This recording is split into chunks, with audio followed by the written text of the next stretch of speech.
โดยยาน้ำแก้ร้อนในเขากุยขวดสีขาวฝาสีเขียวจากอ้วยอันโอสถ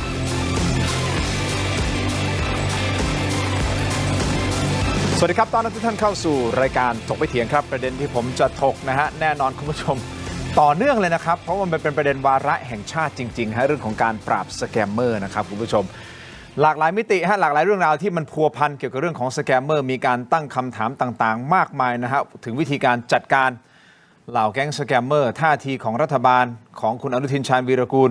ว่าจะจัดการเรื่องนี้อย่างไรมันก็ไปพันกับเรื่องของกัมพูชาว่าสุดท้ายนะครับเราจะยึดมั่นในอธิปไตยของเราอย่างไรเพื่อที่ให้กัมพูชานั้น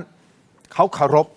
ซึ่งล่าสุดนะฮะประชุม GBC ก็มีความคืบหน้านะครับบอกว่าทางกัมพูชาก็รับเงื่อนไขทั้งหมดนะครับแล้วก็จะมีการเซ็นนะสัญญาสันติภาพประมาณนั้นเข้าใจแบบง่ายๆนะครับโดยมีประธานาธิบดีโดนัลด์ทรัมป์ของสหรัฐอเมริกาเดินทางไปที่มาเลเซียซึ่งจะเกิดขึ้นในสุดสัปดาห์ที่จะถึงนี้นะครับคุณผู้ชมแต่ก็ต้องวิเคราะห์หลายมิติเพราะประชาชนคนไทยหลายคนก็ยังไม่เชื่อใจยังไม่ไว้ใจนะว่ากัมพูชาจะยึดมั่นในคำมั่นสัญญาของเขาหรือไม่ส่วนประเด็นเรื่องของมูลนิธินะครับแน่นอนมูลนิธิ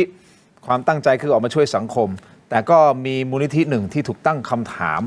ว่ามีความเชื่อมโยงกับการเมืองไทยหรือไม่ซึ่งวันนี้สองท่านนะฮะที่จะมาวิเคราะห์ทุกมิติที่ตอนนี้นะเป็นกระแสทุกมิติที่ตอนนี้สังคมให้ความสนใจอยู่นะครับท่านแรกครับท่านเป็นอดีตรองเลขาธิการสภาความมั่นคงแห่งชาตินะครับท่านพลโทพงศกรรอดชมพูครับสวัสดีครับนะครับส่วนอีกท่านหนึ่งนะครับเป็นผู้ที่ออกมาชนแล้วก็มีข้อมูลและตั้งคำถามเกี่ยวกับการปฏิบัติงานของมูลนิธินะครับ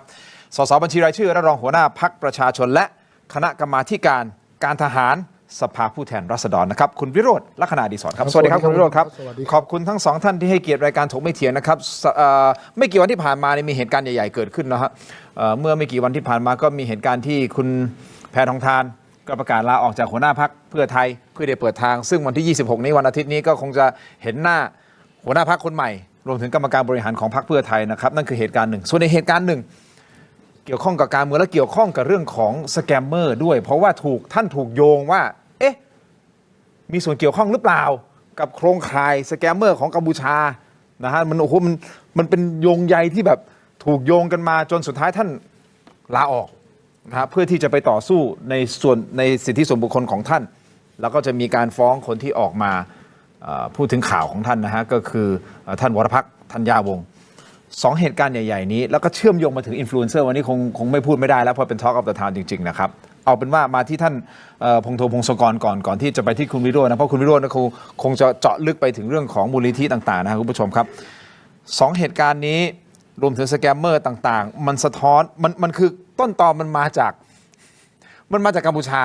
ครับซะส่วนใหญ่เลยนะครับแล้วคราวนี้คำถามคือว่าแล้วกัมพูชาเขาจะรักษาคำพูดของเขาหรือเปล่าที่จะเกิดขึ้นในสุดสัปดาห์คือมันมี2เรื่องทับซ้อนกันอยู่นะครับคือเรื่องความขัดแย้งระหว่างไทยกัมพูชาเรื่องการลงนามอะไรต่างๆแล้วก็แต่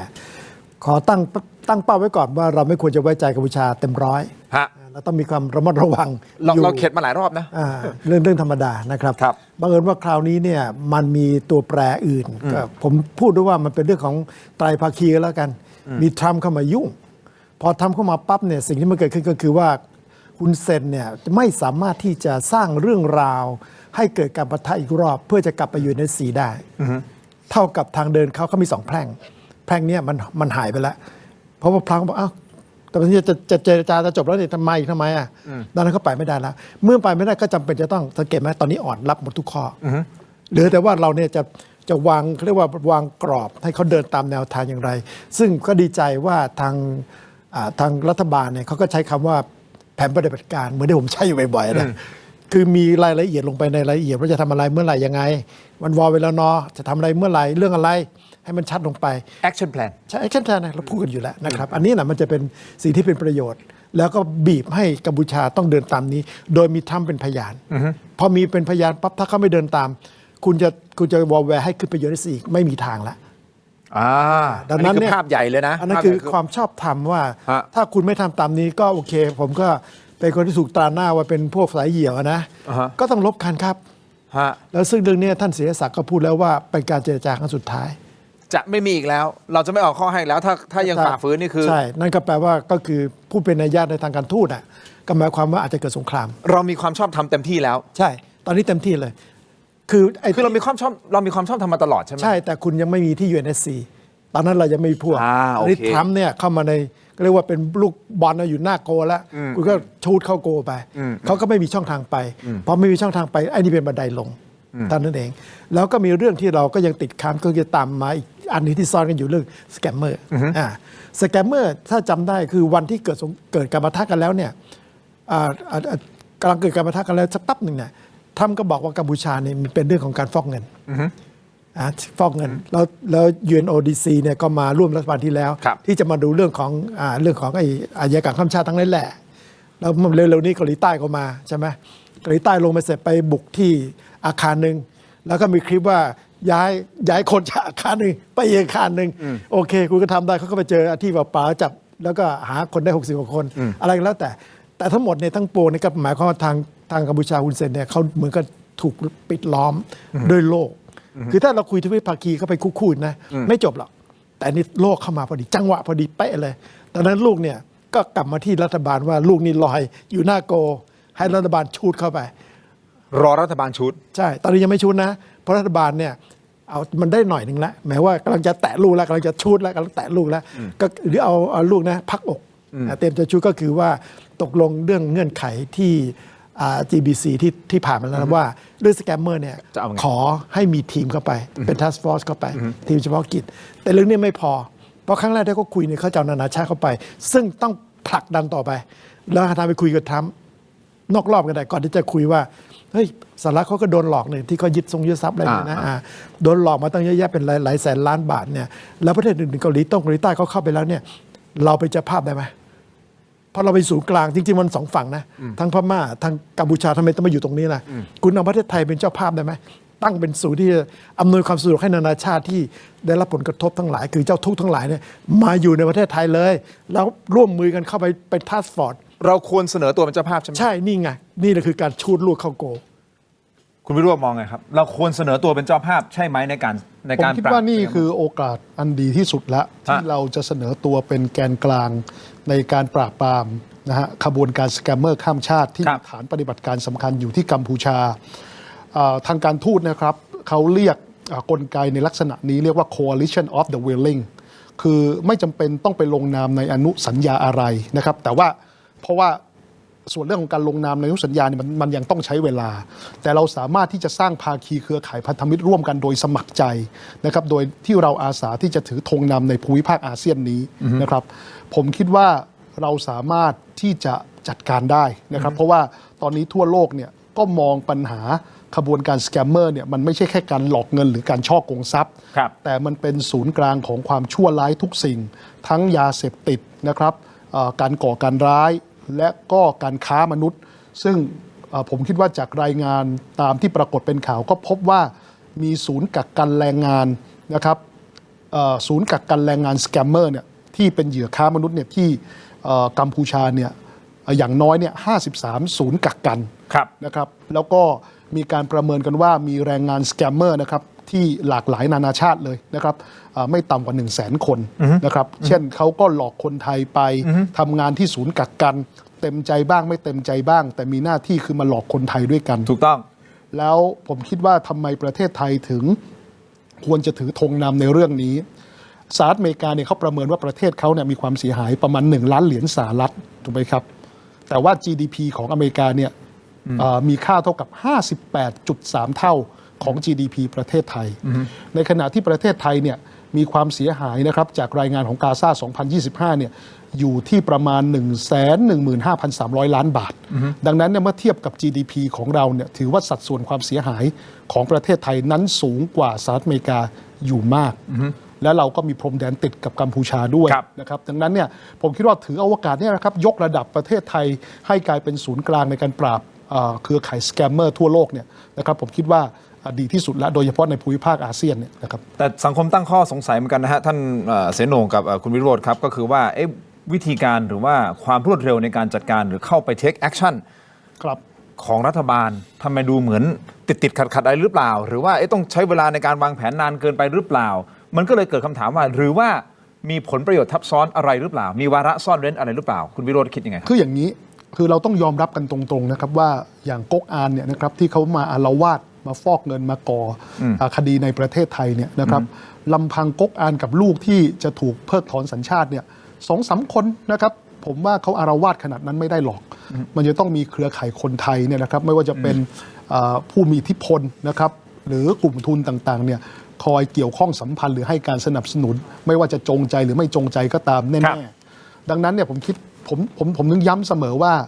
มันขึ้นอยู่ที่ความมุ่งมั่นของรัฐบาลที่จะสั่งการให้กับบชสทเนี่ยนะครับหรือกองบัญชาการสืบสวนและสอบสวนอาชญากรรมทางเทคโนโลยีแล้วก็บกปทนะครับก็กองบังคับการนะครับปราบปรามนะครับอาชญากรรมทางเทคโนโลยีเนี่ยนะครับในการที่จะสืบสวนขยายผลแล้วก็ลากคอนะครับผู้ที่เกี่ยวข้องซึ่งเป็นคนไทยนะครับมาดำเนินคดีนะครับแล้วก็ยึดอายัดทรัพย์ให้หมดนะครับผมว่าเรื่องนี้ต้องทำแล้วก็สั่งการให้ปปงเนี่ยสืบเส้นทางการเงินแล้วก็ตามยึดอายัดทรัพย์ให้หมดผมยืนยันเลยว่าถ้าเกิดอยู่ดีจับผู้มีอิทธิพลที่เป็นคนไทยได้นะครับไม่ว่าจะเป็น1 ราย 2 ราย 3 รายจะกี่รายก็ช่างแต่ผมยืนยันว่ามันต้องมีมาดำเนินคดีเนี่ยไม่มีใครโทษคุณอนุทินอยู่แล้วเพราะว่าทุกประเทศก็มีทั้งคนดีและคนไม่ดีนะครับดังนั้นเนี่ยถ้าจับไม่ได้เลยผมว่าก็เป็นความยุติธรรมที่ประเทศอื่นๆเนี่ยที่เขาจะมองประเทศไทยว่าเรามีบุคคลสำคัญที่ไปมีเกี่ยวข้องกับขบวนการสแกมเมอร์ที่กัมพูชาหรือไม่ถูกไหมแล้วจากนั้นเนี่ยถ้าเกิดเขามีข้อมูลเส้นทางการเงินแล้วปรากฏว่าระงับวีซ่าใครบางคนหรือเปิดเผยรายชื่อเลยนะครับซึ่งเป็นคนไทยเนี่ยณเวลานั้นเนี่ยจากความองอาจของประเทศไทยที่จะเป็นแกนนำของพันธมิตรในการปราบปรามสแกมเมอร์เนี่ยเราอาจจะตกเป็นหนึ่งในประเทศต้องสงสัยที่อยู่ในเครือข่ายสแกมเมอร์ข้ามชาติกับกัมพูชาก็ได้เพราะฉะนั้นนี่คือโจทย์ใหญ่ที่รัฐบาลจะต้องพิสูจน์ให้เห็นต้องไหมครับท่านเสนงคิดว่าจะทำได้ไหมฮะเห็นด้วยอยู่แล้วนะครับใช่แต่คิดว่าจะทำได้ไหมฮะ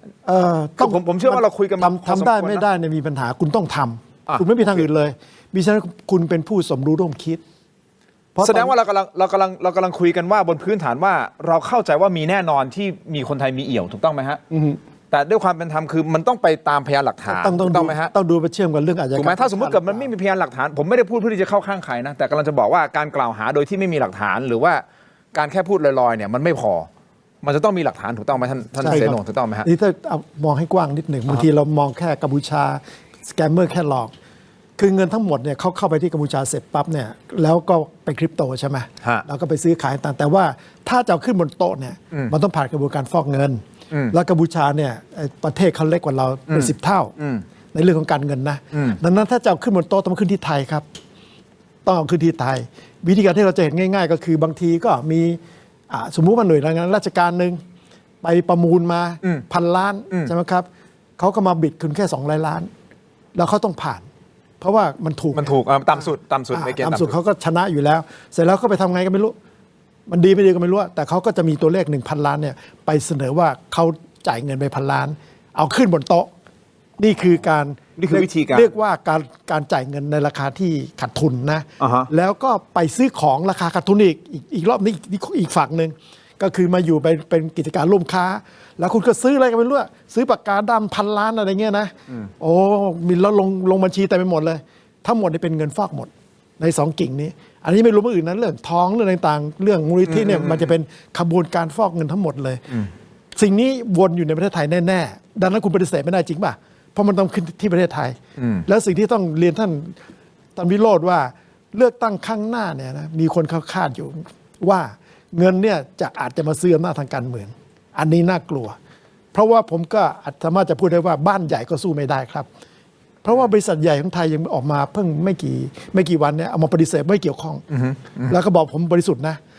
แต่คุณก็ยังร่วมค้าอยู่ใช่ไหมมันแปลว่าอะไรครับแปลว่าบริษัทที่ใหญ่ที่สุดในประเทศไทยเนี่ยยังสู้ขบวนการนี้ไม่ได้จริงไหมเห็นไหมเห็นภาพมันน่ากลัวนะแล้วถ้าขบวนการนี้ขยับจากด้านเศรษฐกิจไปอยู่ทางการเมืองเมื่อไหร่แล้วก็ไม่เหลือครับประเทศไทยน่ากลัวนะดังนั้นรีบจัดการเดี๋ยวนี้ยกขึ้นมาบนโต๊ะรัฐบาลนี้ต้องเล่นเลยเอาคุณแค่ยอมรับเข้ามาเป็นเจ้าภาพจัดการเนี่ยไอ้ตัวเลขที่คุณวิโรจน์ว่าเนี่ยสหรัฐมีหมดแล้วขนาดไอ้เฉินจี้นี่มันอะไรนะคริปโตยังเจอเลยดังนั้น 5,000 ล้านเหรียญอย่างนั้นคุณไม่ต้องคิดเลยว่าสหรัฐไม่รู้หมดแต่อย่าเขาเป็นคนพูดเองว่าคนนี้เป็นชื่อนี้อยู่ในประเทศไทยจะยุ่งซึ่งเสนงคิดว่ามีชื่อหมดแล้วรู้ด้วยว่าใครเห็นทั้งหมดผมบอกว่าอย่าประมาทว่าตัวเองหลบซ่อนได้ ช่วงเวลานี้เป็นช่วงเวลาที่รัฐบาลต้องรีบดำเนินการให้เร็วที่สุด เพื่อจะบอกว่าอย่างน้อยสุดคุณจะถูกกันเป็นพยานใช่ปะคุณผิดถูกผมไม่รู้นะ แต่คุณอยู่ในที่ปลอดภัยแน่ๆประเทศไทยอยู่ในที่ปลอดภัยแน่ๆ เรากำลังพูดถึงหลักของการมีหลักฐาน ครับ มันต้องมีหลักฐานนะการจะกล่าวหาใครนี่คือต้องมีหลักฐานและหลักฐานต้องชัดเจนด้วยไม่ใช่เป็นหลักฐานที่ถูกปั้นขึ้นมาถูกต้องไหมฮะต้องเป็นหลักฐานที่ชัดเจน ถ้าไม่มีหลักฐานแล้วคุณไปกล่าวหาลอยๆเนี่ยมันไม่เป็นธรรมแน่นอน คราวนี้คุณวิโรจน์นิดเดียวฮะ ครับ พอดีเสนหน่วงพูดถึงเรื่องของการฟอกเงินนะครับ ครับ มันก็ทำให้ผมนึกถึงที่ตอนที่คุณไปออกรายการกรรมกรข่าวของ ครับ พี่สรยุทธ์นะค ครั รับบ แล้วก็ในช่วงหนึ่งที่คุณวิโรจน์บอกว่ามันมีเงินสกปรกจากกัมพูชาไหล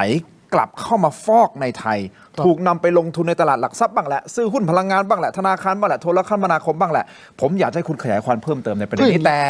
ครับ ผมขออนุญาตนิดเดียวคุณผู้ชมนิดเดียวฮะขอเบรกอารมณ์นิดเดียวขอเนี่ยพักสักครู่สั้นๆนิดเดียวครับช่วงหน้ากลับติดตามครับ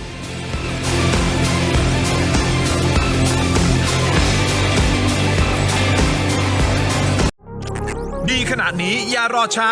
สายเกม สายลงทุน สาย AI สายเทคต้องไม่พลาด ลดราคาพิเศษให้ทันที 2,000 บาท BrainTech Tri Screen จอเสริมอัจฉริยะ เปลี่ยนโน้ตบุ๊กธรรมดาให้ทำงานพร้อมกันได้ถึง 4 จอ ดีไซน์พับเก็บง่าย พกพาสะดวก มี 2 รุ่นให้เลือก 17,900 บาทสำหรับรุ่น 14 นิ้ว และ 19,900 บาทสำหรับรุ่น 16 นิ้ว สั่งซื้อออนไลน์ได้แล้ววันนี้เพียงค้น BrainTech Tri Screen หรือ Advice ทุกสาขาทั่วประเทศ BrainTech Tri Screen where thinking meets technology ปัญหาคืออะไร คือผมกดดันสินะ กรดไหลย้อน ถ้ากรดไหลย้อนฮึบ ป้องวันเกิดที่มีโซเดียมอัลจิเนต โซเดียมไบคาร์บอเนต แคลเซียมคาร์บอเนต ช่วยลดกรดในกระเพาะ และสร้างชั้นเจลป้องกันกรดไหลย้อน กรดไหลย้อนวันไหน ต้องวันเกิด ยาบรรเทาอาการแสบร้อนกลางอกอาหารไม่ย่อยเนื่องจากกรดไหลย้อน และลดกรดในกระเพาะอาหารชนิดน้ำอ่านคำเตือนในฉลากก่อนใช้ยา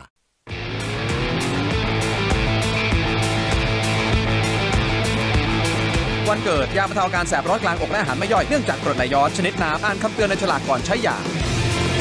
กลับมากันต่อนะครับคุณผู้ชมครับยังอยู่กับวิโรจน์นะครับและท่านพลโทพงศกรนะครับเอาละเมื่อสักครู่นี้ท่าน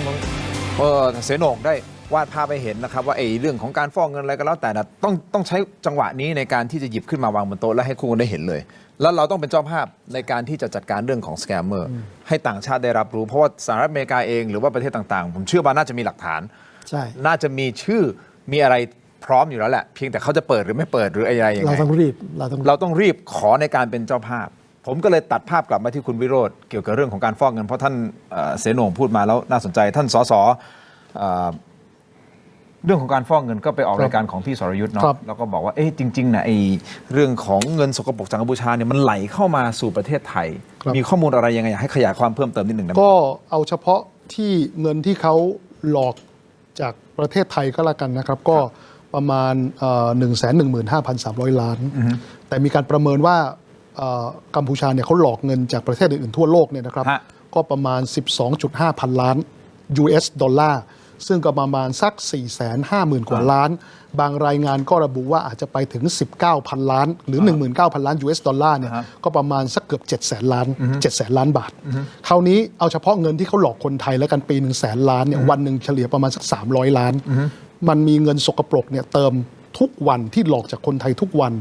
แล้วคนไทยที่ถูกหลอกเนี่ย1 ใน 5เนี่ยเป็นผู้สูงอายุที่เขาไม่สามารถที่จะเก็บหอมรอมริบอะไรได้อีกแล้ว เพราะว่าเขาอยู่ในวัยที่เขาทำงานได้อย่างไม่เต็มที่แล้วถูกไหมฮะ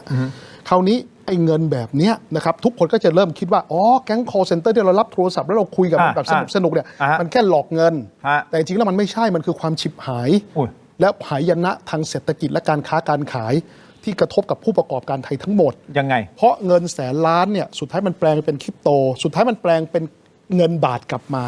แล้วอย่างที่ทางพลโทพงศกรว่าเงินสกปรกมันจะต้องถูกเอามาผ่านกระบวนการให้มีที่มาที่ไปที่เรียกว่าการฟอกเงิน ครับ ไอ้เงินแสนกว่าล้านทำยังไงครับ ก็ไปหานอมินี ประเทศเราก็หานอมินีง่าย ก็ให้เอานอมินีไปเทคโอเวอร์ร้านอาหาร บริษัทขนส่ง ฮะ นะครับร้านค้าร้านขายผับบาร์โรงแรมต่างๆ ที่สามารถสร้างเงินสดได้ในทุกๆวันนึกภาพไหมหรือค้าขายแล้วได้รายได้เป็นเงินสด เพราะพวกนี้เขาไม่ได้สนใจกำไรขาดทุน เขาสนใจถึงประสิทธิภาพในการเปลี่ยนเงินสดเขาก็เอาเงินสกปรกมาลงทุนกับธุรกิจต่างๆ เหล่านี้ แล้วนอมินีทำไงฮะก็ ตัดราคา ทุ่มตลาดทำโปรโมชั่นแบบบ้าระห่ำคราวนี้คุณทินที่เป็นผู้ประกอบการสุจริตเจอการตัดราคาอยู่ได้ไหมฮะ อยู่ไม่ได้สิครับ ไม่ได้ก็ ต้น เจ๊ ทุน ง ผมมีอยู่อ่ะ ก็เจ๊งนะจนหลายคนผมว่าธุรกิจอาหารและธุรกิจโรงแรมตอนนี้งงกันหมดนะฮะเพราะทุกคนกดเครื่องคิดเลขได้คุณทินอยู่ในแวดวงธุรกิจก็กดเครื่องคิดเลขได้ ถูกฮะ เฮ้ยคุณตั้งราคาอย่างนี้ได้ไง คุณตั้งราคาขาดทุนได้ไง ดำราคากันสุดฤทธิ์ คราวนี้ปรากฏว่าถ้าสุดท้ายคุณปล่อยเอาไว้อย่างนี้ คนที่ประกอบธุรกิจสุจริตก็ต้องยุติก็เจ๊งคนที่จะเข้ามาทำธุรกิจใหม่ๆ คุณเจอระบบแบบนี้ตัดราคากันแบบนี้เขาก็ไม่เข้า พอการลงทุนไม่เกิดการจ้างงานก็ไม่เกิดเขานี่ทำไงฮะมุดธุรกิจคุณทินยุติก็จะมีนายทุนสีเทาไปขอเทคโอเวอร์อีกเพื่อมาเป็นธุรกิจฟอกเงิน และคราวนี้พอธุรกิจฟอกเงิน คนที่แทนที่จะไปทำงานกับบริษัทสุจริตทำไงฮะก็ถูกชักชวนให้มาเปิดบัญชีม้าคราวนี้ประเทศก็เต็มไปด้วยนอมินีธุรกิจฟอกเงินบัญชีม้าแล้วมันคือสวงสวรรค์ของแก๊งสแกมเมอร์เลยเพราะว่าประเทศไทยเรานอมินีก็หาง่ายกรมพัฒนาธุรกิจการค้าก็มีข้าราชการเพียงแค่12 คนในการตรวจตราดูแลซึ่งมันตรวจกันไม่ไหวอยู่แล้วบัญชีม้าไม่ต้องพูดถึงมี2 ล้านกว่าบัญชีนะครับหาง่ายนะครับยิ่งกว่าดอกเห็ดแล้วอย่างนี้ทำไงฮะแล้วประเทศเราจะมีอนาคตนะครับแล้ว FDI หรือการลงทุนทางตรงจากต่างประเทศมันจะมาที่ประเทศเราฮะจะเกิดการพัฒนาอุตสาหกรรมต่อเนื่องเกิดการจ้างงานแรงงานทักษะสูงที่มีเงินเดือนสูงๆแหละฮะประเทศเราสุดท้ายจะกลายเป็นประเทศสแกมเมอร์ประเทศฟอกเงินนะครับแล้วถ้าเราไม่แก้สุดท้าย FATF ซึ่งเป็นองค์กรนานาชาติเดี๋ยวขึ้นเราเป็นเกรลิสอีกธุรกรรมการเงินจากประเทศไทยเวลาที่จะเคลื่อนย้ายเงินทุนไปต่างประเทศถูกตรวจสอบเชิงลึกอย่างเข้มข้นที่เรียกว่า enhanced due diligence ไม่ใช่ว่ามันเกิดขึ้นไม่ได้นะมันเกิดขึ้นตอนนี้ไม่ได้แต่ถ้าเกิดเราปล่อยปะละเลยไปเรื่อยๆมีสิทธิ์นะครับแล้วประเทศเราจะยังไงเราไม่ได้มองโลกในแง่ลบเกินไปใช่ไหมฮะ คือมันต้องมองในแง่ลบไงครับมันต้องมองว่าถ้าเราเพิกเฉยครับนี่คือลำดับที่2นะลำดับที่3หนักกว่านั้นเพราะเงินพวกนี้มันแสนล้านเนาะวันหนึ่ง300 กว่าล้านนะวันหนึ่ง300 กว่าล้านทำไงฮะก็เคลื่อนย้ายเงินทุนผ่านกองทุนส่วนบุคคลเข้ามามีโครงสร้างการถือหุ้นที่ปกปิดนะครับผู้รับประโยชน์ที่แท้จริงเอาใช้นิติบุคคลซ้อนนิติบุคคลแล้วก็เอากองทุนต่างๆนี้ไปซื้อหุ้นพลังงานซื้อหุ้นที่เกี่ยวข้องกับโครงสร้างพื้นฐานของประเทศแล้วก็เจียดเงินส่วนหนึ่งไปให้กับนักการเมืองเอาไว้ใช้ซื้อเสียงเพื่อเข้าสู่อำนาจรัฐเจียดเงินส่วนหนึ่งไปซื้อตำแหน่งให้ข้าราชการระดับสูงเพื่อให้ทั้งฝ่ายข้าราชการและฝ่ายการเมืองเนี่ยเอื้อผลประโยชน์เชิงนโยบายให้กับหุ้นสีเทาตัวนั้นละทำไงฮะแทนที่ปกติฟอกเงินเนี่ยเขามีแต่มูลค่าเงินลดลงนะ100 ล้านฟอกเป็น80 ล้านก็โอเคละแต่นี่เอาเงินสีดำสีเทามาปั่นหุ้นอีกนะฮะเพิ่มมูลค่าอีกแล้วประเทศเราจะเหลืออะไรถูกยึดประเทศที่เรียกว่า state capture ด้วยเงินสกปรกนี่เราถูกยึดประเทศผมถึงบอกคุณทินว่าแต่เดิมเนี่ยที่เราทะเลาะกันเรื่องเสียงผีอะไรอย่างเงี้ยโอเคมันจะผิดกฎหมายระหว่างประเทศหรืออะไรก็แล้วแต่ผมไม่เคยพูดเรื่องนี้เลยนะเพราะผมคิดว่านี่คือกระดานเล็กแต่กระดานใหญ่เนี่ยที่กัมพูชาจะล่อเราอยู่เนี่ยคือขนเอาเงินสกปรกเนี่ยวันละ300 กว่าล้านเนี่ยไหลเข้ามายึดประเทศเราตรงเนี้ย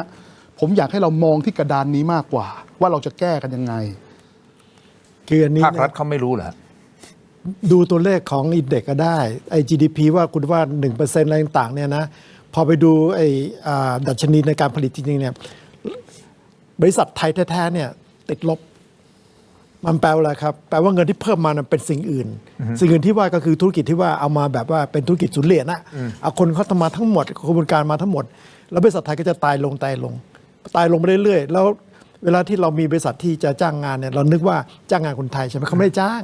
เขาส่งกลับหมดแล้วทุกอย่างมันตัวเลขขึ้นบัญชีหมดเขาก็บอกค่าใช้จ่ายนู่นนั่นเอาขึ้นบนโต๊ะหมดเลยเอาขึ้นบนโต๊ะหมดเลยแล้วที่มันไปไกลกว่านั้นทีก็อย่างที่ว่าบางทีเขาก็ไปจัดการกับตัวของระบบราชการก็มีทั้งเข้าไปประมูลงานบ้างอะไรต่างๆหรือว่าที่ไม่มีใครแข่งได้เลยใช่ไหมเพราะระเบียบไอ้พัสดุเนี่ยมันต้องราคาต่ำสุดสเปคได้นะราคาต่ำสุดแต่ไปเปิดดูสเปคจริงของจริงไม่ใช่อะไรเงี้ยมันเป็นกระบวนการทำบ่อนทำลายประเทศชาติทั้งปวงแล้วเราจะอยู่ได้ยังไงคนไทยก็ไม่มีงานตกงานกันหมดถ้าคุณจะซื้อขายออนไลน์เลยโอเคคุณเป็นพ่อค้าขายของออนไลน์แต่เงินคุณมีแพลตฟอร์มของชาติไหมที่จะให้มันอยู่ในประเทศไทยอ่ะไม่มีคุณส่งไปต่างประเทศหมดอ่ะ ไอ้แค่นั้นก็ไปพักอยู่ตรงนู้นหมดแล้วเงินในประเทศไทยถึงแห้งไงทั้งที่เงินหมุนเวียนในประเทศไทยมันไม่น้อยนะแต่คนรู้สึกว่าเราไม่มีตังค์เพราะมันไม่หมุนในประเทศเห็นไหมทุกเรื่องมันมาเรื่องเดียวกันหมดเป็นเรื่องเดียวกันหมดนี่มันน่ากลัวนะน่ากลัวสิอันตรายมาก ผมแล้วก็อย่างนิดนึงได้ไหม เชิญฮะก็สภาพคล่องถูกดูดออกจากระบบเศรษฐกิจ 115,300 ล้านต่อปีฮะแล้วเราจะเหลือกำลังใช้จ่ายอะไรเราจะเหลือกำลังซื้ออะไรแสนกว่าล้านที่ถูกดูดโดยสแกมเมอร์ก็เนี่ยออกไปจากระบบดิจิตอลวอลเล็ตนะจะแจกแสนล้านไงปรากฏยังน้อยกว่าอีก 115,300 ล้านอีกแล้วมันจะเหลือกำลังการบริโภคอะไรสิ่งที่มันจับต้องได้หรือสิ่งที่เรารู้สึกว่าทั้งสองท่านพูดแล้วก็โอเคละคุณวิโรจน์อาจจะวาดภาพไปเห็นว่ามันเป็นอย่างนี้นะมันเป็นระบบสแกมเมอร์งูงี้นะแต่สิ่งที่ผมว่าประชาชนทั่วไปที่ชมรายการอยู่รวมถึงตัวผมจับต้องได้แล้วก็เชื่อว่าน่าจะมีจริงๆก็คือประชาชนที่โดนหลอกเงินออกไปจำนวนมหาศาลนะครับบางรายล้านหนึ่งบางราย5 ล้านนี่คือเงินเก็บของเขาทั้งชีวิตผู้สูงอายุถูกต้องไหมครับบางราย300,000บางรายหมดเนื้อหมดตัวมีอยู่ตลอดเรื่องนี้คือเรื่องจริงที่มีคนฆ่าตัวตายจากแก๊งสแกมเมอร์เพราะเขาไม่เหลืออะไรแล้วนี่คือข้อเท็จจริงเพราะฉะนั้นถ้าสิ่งเหล่านี้มันเป็นข้อเท็จจริงเนี่ยแสดงว่ามันมีเงินถูกดูดออกไปแล้วออกไปไหนล่ะครับเรียนเชิญหน่วยงานที่เกี่ยวข้องตำรวจไซเบอร์เคยมานั่งคุยกันตรงนี้นะครับเขาก็บอกว่าจริงๆคุณทิมมันออกมาเป็นหลายหมื่นล้านบาทต่อปีแต่ตอนนี้คือมันมากกว่าหลายหมื่นล้านนะ30,000 ล้านนี่คือนับเฉพาะแจ้งความเบสิกเบ30,000 ล้านคือเบนะฮะแต่เอาเข้าจริงๆนี่คือเป็นแสนล้านแสดงว่ามันมีเงินไหลออกไปจริงๆเงินหายไปแล้วเงินหายไปไหนมันวนกลับมานี่ไงเงินหายไปข้างนอกแล้วก็วนกลับมามันก็เลยกลับมาสู่สิ่งที่คุณวิโรจน์เสนหงกำลังพูดไงฮะไหลกลับมาเพื่อที่มาฟอกแล้วไอ้เงินเหล่านี้พอฟอกเสร็จแล้วไปทำอะไรต่ออ่ะมันกลับไปประเทศแม่ของใครของมันไม่มีอยู่ในประเทศไทยหรอกเขาไม่จ้างงานต่อก็ถือเป็นเงินขาวก็ไปเลยแล้วอย่างนี้ประเทศไม่พังเหรอครับก็พังเลยฮะก็จะเต็มไปด้วยบัญชีม้าไงตอนนี้เขาชักชวนกันเปิดบัญชีม้าเท่าไหร่รู้ไหมฮะบัญชี 1,500 2,000 ก็เปิด20บัญชีเลยคราวนี้ก็เดือนหนึ่งก็มีเงินที่แบ่งสรรปันส่วนจากการหลอกคนไทยด้วยกันมาเป็นเงินเดือนเจ้าของบัญชีม้าเนี่ยเดือนหนึ่ง 30,000-40,000 ไงแต่ผมเตือนไว้ก่อนนะผมอย่างนี้ครับประเทศไทยเนี่ยที่มันเป็นสวงสวรรค์ของไอ้แก๊งฟอกเงินแก๊งสแกมเมอร์เพราะอะไรรู้ไหมเพราะแล้วผมคิดว่ารัฐบาลทำได้เลยก็คือการสั่งการกลตเนี่ยนะครับให้เรารู้อยู่แล้วว่ามันมีการแปลงเป็นเงินคริปโตใช่ไหมแล้วเงินคริปโตตอนนี้ปัญหามันอยู่งี้ครับว่ามันสามารถที่จะหลบเลี่ยงปิดบังผู้โอนตัวตนของผู้โอนและผู้รับโอนได้มันทำให้เราไม่สามารถที่จะสืบเส้นเงินของเงินคริปโตได้กลตก็บังคับใช้กฎหมายที่เรียกว่า travel rule ดีครับ travel ที่แปลว่าเดินทางนี่แหละก็ใช้สิครับแล้วก็เข้มงวดกับการเปิดเผยผู้รับประโยชน์ที่แท้จริงหรือที่เรียกว่า ultimate beneficiary owner เพราะว่าหลายครั้งก็เอากองทุนส่วนบุคคลแล้วก็เอานิติบุคคลมาซ้อนนิติบุคคลมาถือกองทุนนั้นแต่คุณต้องเปิดเผยตัวตนที่แท้จริงเพราะถ้าเกิดเมื่อไหร่ที่คุณปิดบังอำพรางตัวตนที่แท้จริงได้เราไม่รู้ว่านี่คือเงินสกปรกหรือไม่นี่คือบทบาทของกลตและผมขออนุญาตติติงกลตจริงผมพูดในหลายเวทีแล้วไม่ขยับเลยมันเกิดอะไรขึ้นคุณไม่รักประเทศไทยเหรอ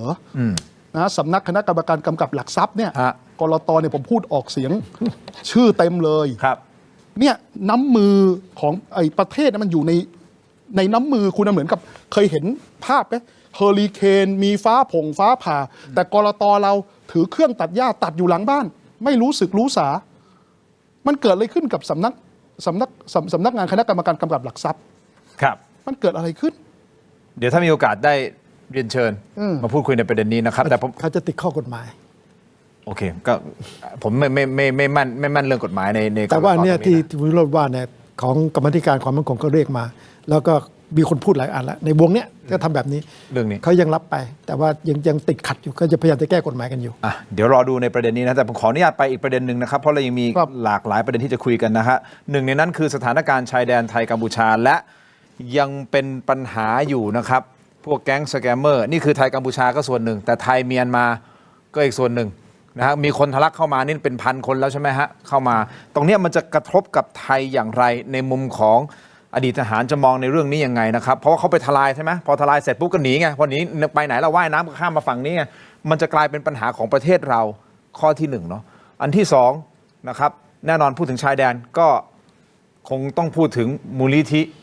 นะที่วันนี้ก็เป็นประเด็นใหญ่โตจากอินฟลูท่านหนึ่งนะครับแล้วคุณวิโรจน์เคยพูดนะฮะว่า การตรวจสอบเงินบริจาคของมูลนิธิเนี่ยมันไม่เข้มข้นพอหรือเปล่ามันเป็นช่องทางมีช่องโหว่หรือเปล่าอยากให้ฟังครับช่วงหน้ากลับมาติดตามครับ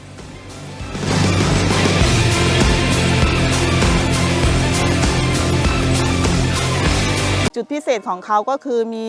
เนื้อที่มีสีแดงนะคะแล้วก็ลักษณะเด่นเนี่ยก็คือผิวข้างนอกของเขาเนี่ยก็คือจะมีปุยฝ้ายนิดนึงนะคะเหมือนผ้าสักหลาดที่ใบของเขาเนี่ยก็จะมีขนเหมือนกันอยู่ใต้ใบแบบนี้จะมีคำถามอยู่บ่อยๆนะคะว่าส้มโอทับทิมสยามเนี่ยเราจะเก็บได้ตอนไหนกี่เดือนนะคะเรานับตั้งแต่เริ่มเป็นดอกขาวๆเลยนะคะจนถึงลูกมาประมาณนี้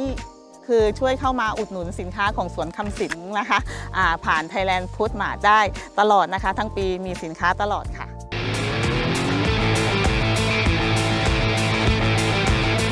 สนับสนุนโดย Lift Up Your Life สร้างสรรค์ความสุขให้ชีวิต Seagull Electric กลับมากันต่อครับคุณผู้ชมครับถกไปเถียงครับอยู่กับท่านเสนงนะฮะท่านพลโทพงศกรนะครับแล้วก็ท่านวิโรจน์นะฮะคุณผู้ชมครับพูดคุยกันต่อนะครับเอาอย่างนี้ผมเอาประเด็นเรื่องของชายแดนไทยกัมพูชาก่อนนะท่านเสนงครับชายแดนไทยกัมพูชามันเป็นที่ยุติแล้วใช่หรือไม่โอเคท่านบอกว่าต้องเฝ้าดูก่อนนะคือเราจะไปเชื่อใจกัมพูชา 100% ก็มันก็กระไรอยู่ก็ต้องรอดูแต่ถามว่าเป็นสัญญาณที่ดีหรือเปล่าว่าจะจบลงก็เป็นสัญญาณที่ดีคือตอนนี้มันเป็นลักษณะที่ว่าทางสหรัฐเขาแทรกแซงพอแทรกแซงปั๊บเนี่ยท่านกัมพูชาไปไหนไม่ได้มันก็เลยมีต้องตามไทยแล้วโอเคซึ่งก็ดีแต่อีกประเด็นหนึ่งคือไทยเมียนมาเขาไปลุยฝั่งนู้นเคพาร์คเอาตรงๆนะฮะแล้วก็มีภาพด้วยนะตอนนี้คนทะลักเข้ามาประเทศไทยอันนี้จะเป็นปัญหาหรือเปล่าฮะคือไอ้ตัวคนทะลักเนี่ยเพียงแต่ว่าทางรัฐบาลถ้า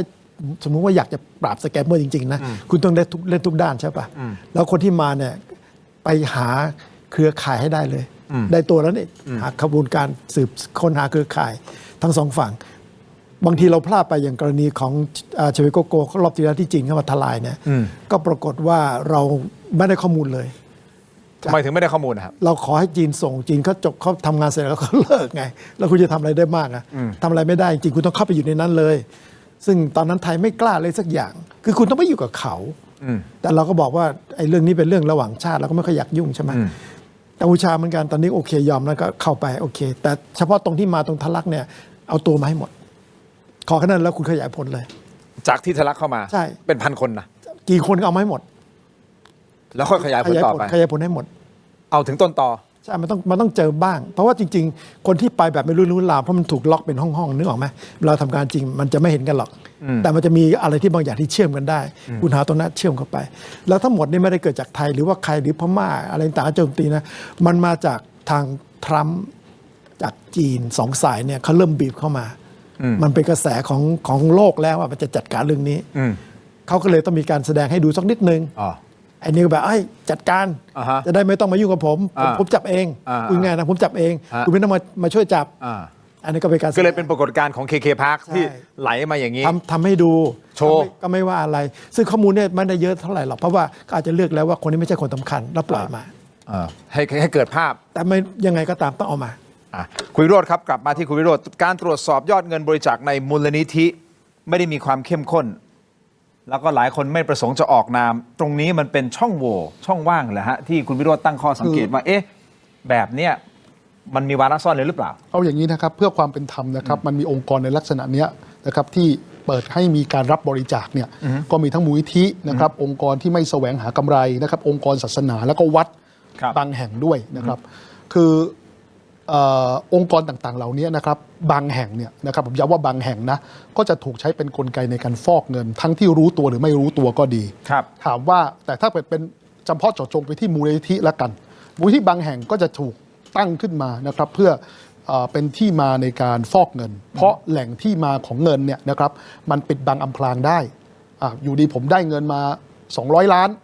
ผมก็บอกผมไม่รู้หรอกว่ามาจากใครก็มาจากผู้ที่ไม่ประสงค์จะออกนามนะครับมันก็สมเหตุสมผลถูกไหมแล้วมาตรฐานในการทำบัญชีตรวจสอบบัญชีเนี่ยก็ไม่ได้มีมาตรฐานที่เข้มงวดเหมือนกับบริษัทอื่นๆนะครับหรือองค์กรธุรกิจอื่นๆเนาะการทำบัญชีการตรวจสอบบัญชีการเปิดเผยบัญชีเนี่ยมันก็ไม่ได้มาตรฐานเหมือนกับองค์กรประเภทอื่นคราวนี้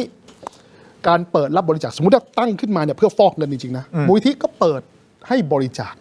มันก็จะมีเงินบริจาคมาจริงๆแหละแต่เปิดให้บริจาคเพื่อจะได้เป็นข้ออ้างในการอธิบายถึงที่มาของเงินเวลาถูกตั้งคำถามว่า200 ล้านมาจากไหนก็คุณไม่เห็นเลขที่บัญชีที่ผมแปะไว้เหรอ แล้วมันมาจากตรงนี้แหละแล้วมาจากใครก็มาจากผู้ที่ไม่ประสงค์จะออกนามดังนั้นเนี่ยแต่ในความเป็นจริงมันมีคนบริจาคจริงส่วนหนึ่งและผสมปนเปกับเงินสีดำสีเทาที่เข้ามาผสมลงด้วยจากนั้นเขาฟอกยังไงฮะเขาก็เอาบริษัทเครือข่ายของเขาเนี่ยมารับงานนะครับมาจ้างมาจัดซื้อจัดจ้างไปที่บริษัทเครือข่ายเขาจากซึ่งราคาแพงผิดปกติซึ่งราคาแพงผิดปกติหรือบางครั้งจ้างเท็จเลยซื้อเท็จเลยนะครับดังนั้นเนี่ยจากเงินสกปรกถูกไหมฮะก็จะเปลี่ยนเป็นรายได้ของบริษัทเครือข่ายที่มารับงานมูลนิธินั่นแหละเห็นไหมก็มีที่มาที่ไปแล้วเห็นไหมเรียบร้อยเลยงั้นมูลนิธิเนี่ยก็เลยบางแห่งก็เลยถูกใช้เป็นกลไกในการฟอกเงินเพราะคนตั้งคำถามว่าโอเคที่มาของเงินเนี่ยตรวจสอบไม่ได้ก็จริงเพราะมีผู้ไม่ประสงค์จะออกนามแต่ที่คุณไปจัดจ้างบริษัทนั้นบริษัทนี้ช่วยเปิดหน่อยได้ไหมว่าบริษัทอะไรผู้ถือหุ้นของบริษัทนั้นคืออะไรนะครับกังวลแล้วสิทำไงฮะมุกประจำคุณทินมีสิทธิ์อะไรมาตั้งคำถามนี้คุณทินเคยทำประโยชน์นะฮะได้เท่ากับที่ผมเคยทำไหมได้สักเศษเสี้ยวที่ผมเคยทำความดีไหมทำไมผมต้องมานั่งถูกตรวจสอบอย่างนี้ด้วยผมหมดกำลังใจเนี่ยแล้วก็จะชวนพารถทัวร์มาลงคุณทินอีกนี่เคยทำอะไรน่ะยังไม่ได้เศษเสี้ยวของวิโรจน์เลยจะมาตรวจสอบวิโรจน์ทำไมวิโรจน์ให้กำลังใจวิโรจน์สู้ต่อไปนะก็สุดท้ายคือคุณเอาความดีมาสร้างเป็นเกราะกำบังป้องกันการตรวจสอบนี่ผมพูดถึงกรณีทั่วไปถ้ามันเกิดการใช้มูลนิธิในการฟอกเงินนะงั้นคุณผู้ชมฮะไปที่ออนไลน์ตอนนี้ต่อเลยนะครับ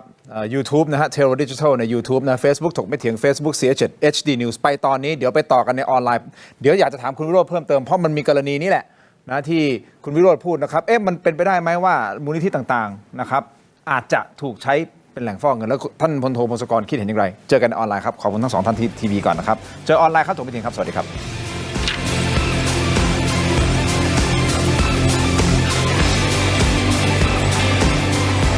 ถกไม่เถียงช่วงของออนไลน์คุณผู้ชมครับก็ขอบคุณที่ติดตามกันมานะครับยังอยู่กับท่านพลโทพงศกรรอดชมพูนะครับอดีตรองเลขาธิการสภาความมั่นคงแห่งชาตินะครับแล้วก็ท่านสสบัญชีรายชื่อรองหัวหน้าพรรคประชาชนนะครับคุณวิโรจน์ลักษณะอดิศรคุณผู้ชมที่ชมรายการอยู่นะฮะอยากจะช่วย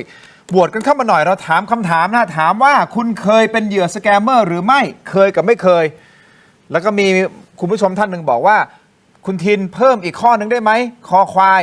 เกือบเคย แสดงว่าเขามีสติและดึงตัวเองทันเกือบเคยทำไมถึงเกือบเคยอันนี้น่าสนใจนะนั่นหมายความว่าเขาอาจจะติดตามข่าวสารแล้วไงถูกไหมแล้วก็เกือบเคยเฮ้ยอันนี้ดีนะแสดงว่าสื่อที่ออกมาพยายามที่จะประโคมข่าวเรื่องของ scammer call center เนี่ยก็ได้ผลถูกต้องไหมพวกนี้มันโหดนะคุณทิน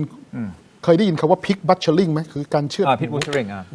คือมันไม่ใช่แค่มาหลอกเงินนะมันสร้างความสัมพันธ์จนเกิดความไว้เนื้อเชื่อใจบางครั้งเป็น romance scam ด้วยนะคือหลอกให้รักหลอกให้ไว้ใจแล้วสุดท้ายหลอกเงินจนหมดมันไม่ใช่แค่สูญเงินนะแต่คนนึงมันสูญเสีย self esteem เสียแบบสุขภาพจิตไปเลยนะพังเรามีคุณยายคนหนึ่งตำรวจปีนขึ้นไปเพื่อจะไปบอกว่าถูกหลอกอยู่นะกันไม่เชื่อไงเพราะว่าคนที่คุยมาเป็นปีนี่เขาทำเป็นระบบหมดทุกอย่างเลยนะทำเป็นปีๆนั้นน่ากลัวมากกระบวนการนี้ยังเคยมีคลิปหนึ่งที่เราเปิดในรายการข่าวเย็นประเด็นร้อนก่อนหน้านี้ที่ผมทำหรือในถุงไปผมจำไม่ได้มีคุณป้าท่านหนึ่งใช่ไหมครับที่สามีบอกเธออย่าไปเชื่อขนาดสามีตัวเองพูดอยู่กันมาหลาย10 ปียังไม่เชื่อสามีเขาจะช่วยฉันแล้วเขาถ่ายคลิปมาเพื่อที่จะเป็นการเตือนภัยว่าสแกมเมอร์มันน่ากลัวจริงๆนะฮะคุณผู้ชมครับเพราะฉะนั้นหลายท่านที่เคยโดนมาแล้วเข้าใจนะครับ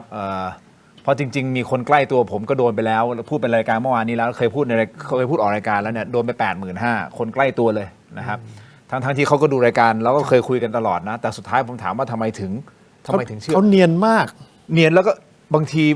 ด้วยความเดือดร้อนของตัวเขาเองไม่ทันคิดนึกออกไหมครับไม่ทันคิดคือหมดหนทางแทนที่จะมาปรึกษาเรานะเขาก็ไม่กล้าเขาก็เกรงใจใช่ไหมก็เลยไปหลงเชื่อพวกแบบอะไรนะกู้เงินด่วนโดนหลายครั้งเลยนะตึงโดนไป 85,000 นี่ยังดีเขาสุดท้ายไม่มีเงินแล้วไงมันงงไหมคือคุณต้องการกู้เงินไปใช้แต่คุณต้องเอาเงินไปให้เขาก่อนไอ้ที่น่ากลัวกว่านั้นก็คือมีเงินในบัญชีแล้วเขาจะบอกให้ทำอะไรแล้วก็บอกคุณสแกนปั๊บเนี่ยมันไปทั้งบัญชีเลยนะ ไม่ใช่เฉพาะที่เรายอดโอนเงินให้ไง ครับ อันนี้อันตรายกว่าอีก อ่ะเพราะฉะนั้นคุณผู้ชมครับมันเป็นโจทย์ใหญ่และเป็นเรื่องใหญ่นะครับที่เราจะต้องเป็นวาระแห่งชาติอย่างที่ท่านนายกรัฐมนตรีท่านอนุทินบอกไปนะครับเพราะฉะนั้นที่เราพูดคุยตรงเนี้ยเราพยายามฉายภาพให้เห็นว่าอ้าวแล้วทำไมมันปราบไม่ได้หนึ่งไม่ตั้งใจที่จะปราบหรือเปล่าพอถ้าสมมติเกิดไม่ตั้งใจที่จะปราบนั่นหมายความว่าอะไรหมายความว่ามีส่วนเกี่ยวข้องหรือเปล่าถึงไม่ปราบ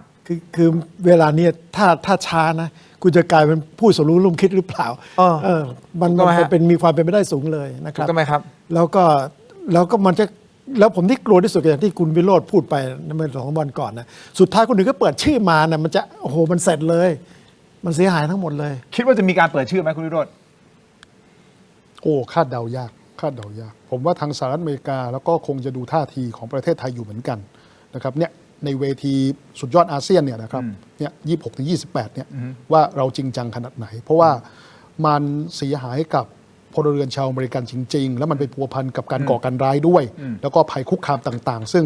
เวลาสหรัฐอเมริกาเนี่ยนะครับเขามองภัยคุกคามเนี่ยเขาไม่ได้มองแค่การสู้รบตามแนวชายแดนอย่างเดียวแต่เขามองถึงภัยคุกคามที่เขาต้องประสบทั้งเรื่องของการค้ามนุษย์ใช่ไหมครับยาเสพติดเนี่ยมันหลายอย่างพัวพันนะครับมันทั้งกระบวนการมันเรื่องเดียวกันหมดอะทั้งอัยการข้ามชาติกับก่อการร้ายนี่มันเชื่อมกันในบางจุดมันไปด้วยกันเอาเงินทั้งหมดในโฟลว์เงินใต้ดินทั้งหมดเนี่ยพยายามการออกจากประเทศไทยแล้วจะทำให้ได้เนี่ยผมก็เชื่อว่าตำรวจไทยทำได้โอเคท่านบอกว่าตำรวจไทยทำได้ทำได้ในการปราบปรามใช่แต่นี่เครือข่ายเนี่ยมันมีปัญหาว่าบางเรื่องเนี่ยอย่างที่พูดเมื่อสักครู่หลักฐานไปไม่ถึงแต่สหรัฐมีเพราะวิธีการสืบสวนสอบสวนเนี่ยของต่างประเทศเนี่ยไม่เหมือนเ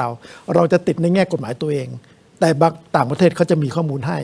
เอาข้อมูลมาให้เราแล้วทำเป็นทีมเนี่ยเราสามารถจะอ้างและดำเนินการได้มันจะเร็วขึ้นอีกโดยใช้กฎหมายของเราแขกรับเชิญหลายท่านที่มานั่งในรายการนะครับก็ชี้ไปที่ท่านเดียวที่บอกมีอำนาจจริงๆแล้วต้องกล้าตัดสินใจต้องกล้าทำก็คือนายกรัฐมนตรีใช่แล้วต้องทำจริงๆต้องทำก่อนวันที่26นี้ด้วยว่าต้องคิดแล้วไปเจอทำไปล็อบบี้นี่ผมจะจัดการนะเอาประเทศไทยเนี่ยสู้สแกมเมอร์อะไรต่างๆว่าไปจัดการเรื่องอาชญากรรมข้ามชาติมาช่วยสหรัฐอย่างนู้นนี่เนี่ยเขาโอเคคุณจบเลยคุณเป็นพระเอกก่อนที่จะกลับไปที่คุณวิโรจน์นะครับผมเอาสิ่งที่คุณวิโรจน์พูดแล้วก็ถามท่านเสนงหน่อยนะครับเกี่ยวกับเรื่องของวิธีการฟอกเงินผ่านมูลนิธิไม่ใช่บอกว่ามูลนิธิทุกมูลนิธิทำนะครับแต่ว่ามันมีวิธีการแล้วก็ไม่ได้เอ่ยถึงว่ามูลนิธิใดนะฮะ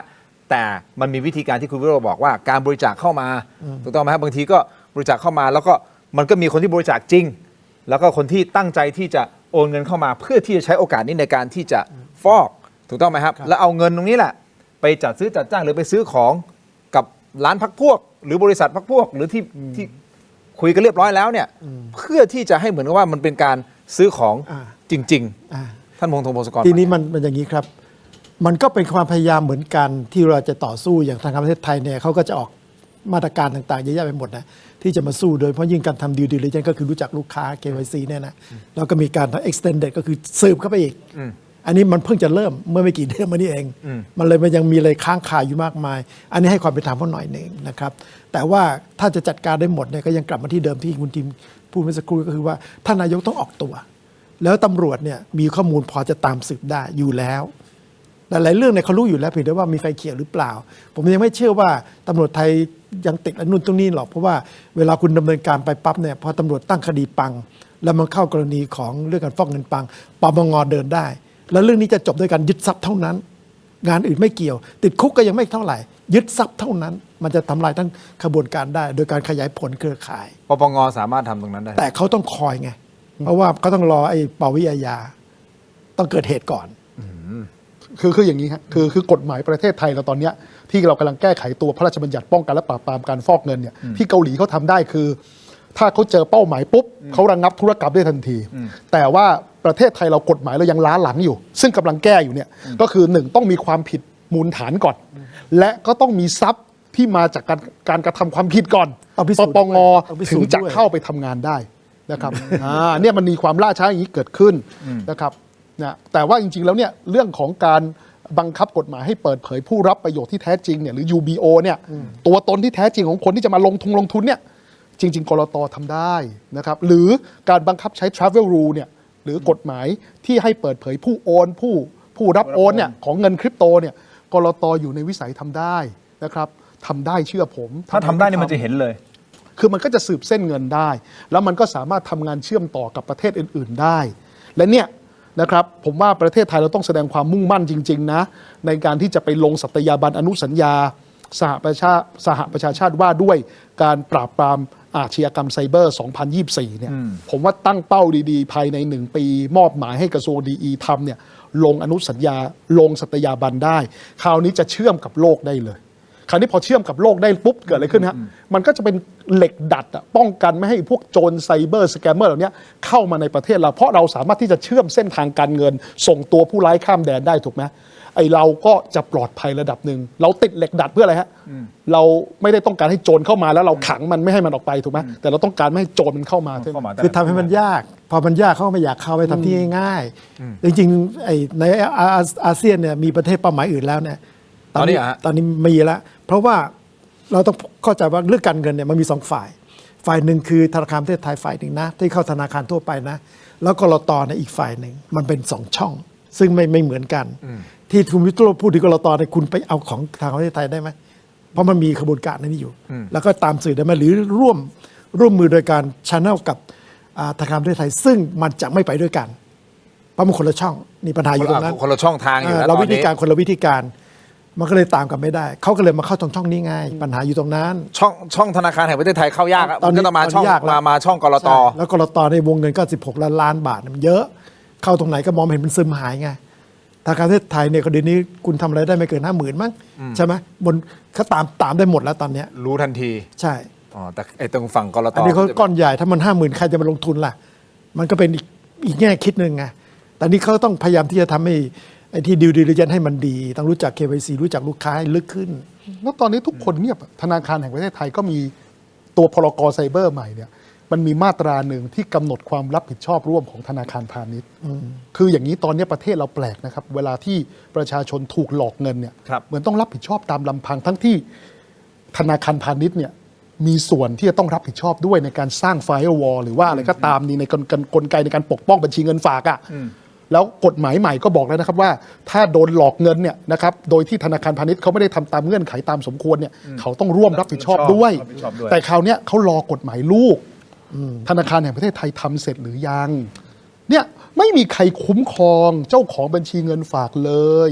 ธนาคารแห่งประเทศไทยเนี่ยเปลี่ยนผู้ว่าใหม่นะครับผมติติงมาตั้งแต่สมัยคุณเศรษฐพุทธแล้วนะครับแล้วผมหวังเป็นอย่างยิ่งว่าผู้ว่าการธนาคารแห่งประเทศไทยคนใหม่จะต้องกระวีกระวาดทำในเรื่องนี้กลต.ไม่ต้องพูดถึงนี้ผมติติงไปตามสมควรแล้ว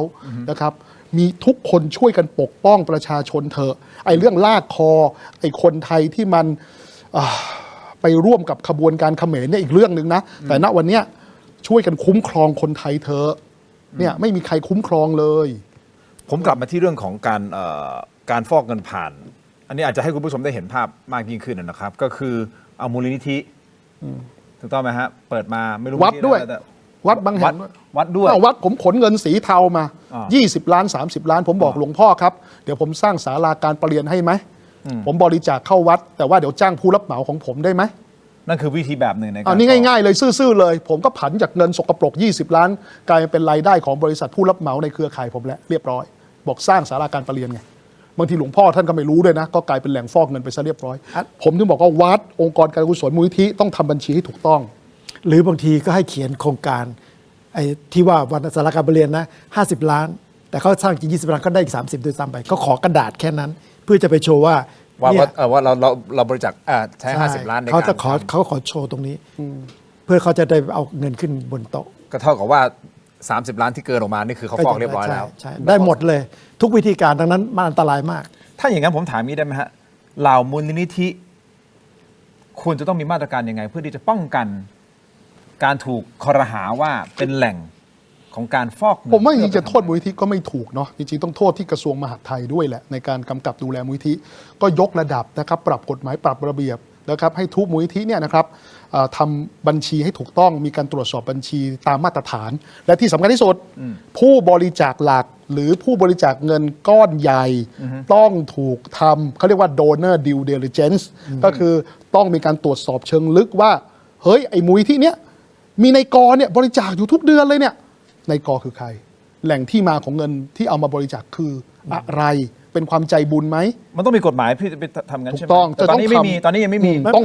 แต่โปรเซสเนี่ยอยู่ในระบบธนาคารมีอยู่ไอ้ due diligence KYC due diligence หรือ extended due diligence มีอยู่ เพียงแต่ว่ากระทรวงมหาดไทยมันคนละส่วนไง เอา คุณ มา มา ใช้ บังคับตาม มูลนิธิเลย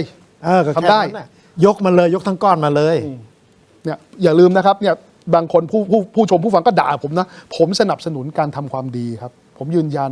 แต่ความดีมันต้องดีแท้ๆครับ ดีที่โปร่งใสตรวจสอบได้ เราจำไม่ได้เรายังไม่ได้บทเรียนเหรอครับ กับกรณีของวัดพระบาทน้ำพุอ่ะกี่ปีอะครับ ที่เราติดอยู่ในกรอบของความดีอะครับเราไม่มีใครกล้าที่จะตั้งคำถามอะกับความโปร่งใสด้วยความเคารพจริง ๆ แล้วสุดท้ายเกิดอะไรขึ้นนะครับ มีการเอาเงินบริจาคไปทำเช่นนั้น เช่นนี้ สุดท้ายเรายังอยากให้เหตุการณ์เช่นนั้นเกิดขึ้นซ้ำรอยอีกเหรอฮะวันนี้ถ้าเกิดทุกคนด่าผม ก็อยากให้นึกถึงกรณีที่เกิดขึ้นกับวัดพระบาทน้ำพุนะครับ แล้วก็จะเข้าใจว่าสิ่งที่ผมพูดเพื่ออะไร คือด่าไม่ว่า แต่ผมอยากให้เพิ่มเติมนิดนึงได้ไหมครับ ถ้าตำหนิมาขอออปชันอีกอันหนึงได้ไหมครับว่าอ้าวแล้วในมุมของท่านคิดว่ามันควรจะเป็นยังไง อันเนี้ยมันจะช่วยประเทศชาติครับ โอ้ยวิโรจน์เพอร์เจอร์นู่นนี่นั่นคุณอยากงั้นคุณก็ suggest มาหรือว่าเสนอแนะมาเลยว่าอ้าวแล้วมันควรจะเป็นยังไง หรือสิ่งที่คุณวิโรจน์พูดไม่ถูกตรงไหน หรือไม่ดีตรงไหน หรือควรจะต้องไปทำอะไรยังไง บางคนก็คิดอย่างนี้ เพราะเราอยากรู้เหมือนกันไงครับไม่ใช่ว่าสักแต่ด่าอย่างเดียว เขาเรียก ทัว ว่า ร์ลงอย่างเดียวทัวร์ลงอย่างเดียวแล้วยังไงล่ะถูกต้องไหมครับมันแล้วสังคมมันจะพัฒนายังไงล่ะครับถ้า มันมีอย่างนี้คุณทินบางคนเขาคิดอย่างนี้ว่าโอ้ยต่อให้เป็นเงินสกปรกช่างหัวมันเถอะอย่างน้อยก็เอามาทำความดี แต่ผมบอกแล้วไงครับว่าเงินสกปรกที่เข้ามาเนี่ยมันไม่ได้แค่มาฟอกผ่านมูลนิธิอะไรอย่างเดียว มันเข้ามายึดประเทศนะครับผ่านการซื้อหุ้นกู้ ซื้อพันธบัตรซื้ออะไรก็แล้วแต่เอามาปั่นหุ้น เอามาซื้อธุรกิจเอาไปฟอกเงินเอามาทุบราคาตัดราคาทำลายธุรกิจสุจริต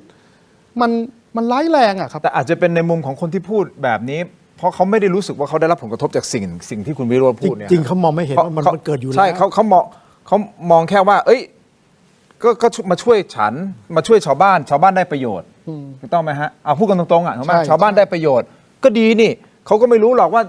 นึกออกว่าสิ่งที่คุณวิโรจน์พูดโอ้โหมันไกลตัวเอาใกล้ๆตัวเนี่ยชาวบ้านได้ประโยชน์ชาวบ้านได้ถนนชาวบ้านได้นู่นได้นี่ได้นั่นมันคือเรื่องดี เพราะฉะนั้นมันถึงเกิดคำพูดแบบนี้ไงครับว่าไม่รู้หรอกก็ถ้ามันจะเป็นเงินสกปรกแต่ว่าชาวบ้านได้ประโยชน์ไงเขาอาจจะมองอยู่แค่นี้ ซึ่งมันไม่โทษเขานะ ใช่ เพราะเขามองแค่นี้ ก็จริงอยู่ ถูกต้องไหมครับ หมายว่าคุณ แต่ที่เราคุยกันเพื่อเราจะให้เห็นภาพกว้างว่ามันไม่ได้มีมิติแค่นี้ถูกไหมท่านเสโหนงท่านวิโรจน์ถูกไหมครับมันไม่ได้มีมิติแค่นี้ มันมีมิติมากกว่านั้นกว้างกว่านั้น โดยหวังว่าสิ่งที่เรากำลังพูดคุยกันอยู่เนี่ยจะอย่างน้อยมีข้อมูลในโลกดิจิทัลคุณไปย้อนดูได้ใช่ไหมฮะแล้วก็เราจะได้คิด จะได้ป้องกันด้วย จะได้คิดและป้องกันด้วยว่ามันไม่ใช่มีมิติแค่นี้เดียว คือคุณได้ถนนมาแต่ว่าผู้รับจ้างหรือทำถนนเนี่ยเป็นใครก็ไม่รู้ใช่ไหมแล้วเงินก็ไม่ตกกับคนไ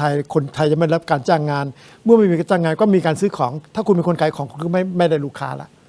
เอาแค่นี้เลยง่าย ๆ เลย คุณเป็นคนที่เอาสมมติว่าจะไปเห็นมาของที่ดีมาไว้ที่วัดสักแห่งหนึ่งใช่ไหมเสร็จแล้วเนี่ยคุณก็เดินมาแล้วหวังว่าจะมีลูกค้ามาซื้อของคุณปรากฏว่าลูกค้านั้นหายไปเพราะกำลังซื้อของประเทศมันหมดไปแล้ว เพราะขบวนการนี้ เงินแต่ละวันของคุณมันหายไปแล้วจริงไหมคุณได้ขอมาก้อนหนึ่งแต่เงินทุกวันที่คุณจะเอาเงินให้ลูกหรือว่าให้บุปการีหรือว่าให้อะไรต่างๆเนี่ยให้ครอบครัวคุณเนี่ยอยู่รอดเนี่ยมันหมด อันนี้ท่านพูดถูกเลยแล้วบางคนก็อาจจะตั้งคำถามแล้วพวกคุณพูดอยู่บนโต๊ะคุณจะรู้ได้ไงว่าพื้นที่เป็นยังไงเอาอย่างนี้ผมเชื่อว่าท่านสสวิโรจน์มีข้อมูลในคนที่รู้ดีที่สุดคือคนในพื้นที่เวลาจะจัดจ้างงานหรือซื้อของเขาคนในพื้นที่จะรู้ดีที่สุด สมมุติในจังหวัดหนึ่งใช่ไหมมันก็จะมีผู้ที่ขายของเช่นสมมติขายคอนกรีตมีไม่กี่คนหรือขายอิฐบล็อกมันมีไม่กี่เจ้าเขารู้กันหมดในจังหวัดมันไม่ได้ใหญ่มาก แต่วันดีคืนดีเอ้าเกิดอะไรขึ้นเอาง่ายๆมีตอนนี้ธุรกิจที่ถูกโจมตีหนักนะครับก็คือธุรกิจขนส่งอยู่ดีมีบริษัทบางบริษัทก็ไปเทคโอเวอร์แล้วก็เอาเงินที่ไหนไม่รู้มาซื้อรถ10 ล้อซื้อรถลากโหเต็มไปหมดเลยทำไมเอาเงินถุงเงินถังมาจากไหนจากนั้นก็ไปตัดราคาทำ proposal ไปเสนองานตัดราคาแล้วตัวแทนจากสมาคมการขนส่งทางบกเขาก็คำนวณค่าน้ำมันค่าสึกล้อค่าเสื่อมราคาคุณคิดราคาแบบนี้ได้ยังไงอ่ะอยู่ยังไงคุณขาดทุนตั้งแต่กิโลเมตรแรกอ่ะคราวนี้ปรากฏว่าอะไรฮะคนที่ทำธุรกิจโลจิสติกที่เขาถูกกฎหมายเขาเจอกับการตัดราคาแบบไม่สมเหตุสมผลแบบเนี้ยอยู่ไม่ได้เขาอยู่ไม่ได้แรกๆเขาคิดว่ามันคงจะทำโปรโมชั่นมึงเดี๋ยวสักพักมันคงเลิกทำ เปล่าครับมันทำตลอดเวลาจนเขาเนี่ยไปคัด กำไรขาดทุนบัญชีมาดูนะเอ้าทำไมมันขาดทุนต่อเนื่องแล้วมันยังอยู่ได้ และนี่ยังไม่นับนะว่าตกแต่งบัญชีอีกหรือเปล่านะเพราะว่าถ้าเป็นบัญชีที่ไม่ได้อยู่ในบริษัทในตลาดหลักทรัพย์เนี่ยก็มีโอกาสที่จะตกแต่งบัญชีอีกรีสอร์ทอีกล่ะร้านอาหารอีกล่ะผมว่ามีผู้ประกอบการร้านอาหารหลายคนเนี่ยนะครับเขาคำนวณเลยว่าคุณคิดบุฟเฟ่หัวหนึ่งเท่านี้ได้ไงอ่ะแล้วยังลดครึ่งราคาเหรอคุณอยู่ได้ยังไงอ่ะ คิดบุฟเฟ่ ผมเขาก็เอาง่ายๆนะครับมีจังหวัดหนึ่งผมเพิ่งอ่านโพสต์ก็บอกว่าธุรกิจขนส่งทำไมอยู่ดีมันถูกเขาก็ไปหาตัวเท่าแก่ว่าเท่าแก่คือใครปรากฏว่าหาตัวเท่าแก่ที่แท้จริงไม่เจอแต่กรรมการเป็นพวกอายุน้อย100 ล้านอายุ22 ปีเป็นกรรมการอยู่ประมาณ10 กว่าบริษัททำไมมันรวยแบบไม่สมเหตุสมผลแบบนี้ทำไมอายุ22 23เขาเอาเงินมาลงทุนกับเขาอาจจะเก่งมากนะเขาอาจจะเก่งมากเก่งมากแล้วก็เป็นกรรมการถึง20 กว่าบริษัทเขามีความรู้ความสามารถเก่งมากผมต้องอันนี้ผมกลัวแทน กลัวอะไร เพราะว่าผู้ที่ร่วมค้าเนี่ยนะแล้วเวลาที่กำลังจะถูกไล่จับได้เนี่ยนะซึ่งมันมีตัวอย่างอยู่แล้ว อันนี้เป็นเรื่องที่เราพอรู้กันอยู่ก็คือ คนที่ร่วมค้าเนี่ยวิธีการจะปิดปากไม่ให้มีการซัดทอดดีสุดคือหายตัว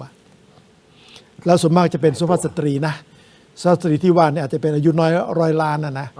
แล้วก็จะหายตัวไปเลยแล้วสุดท้ายคุณก็ไปอยู่ตามเนี่ยสแกมเมอร์ที่ว่าเนี่ย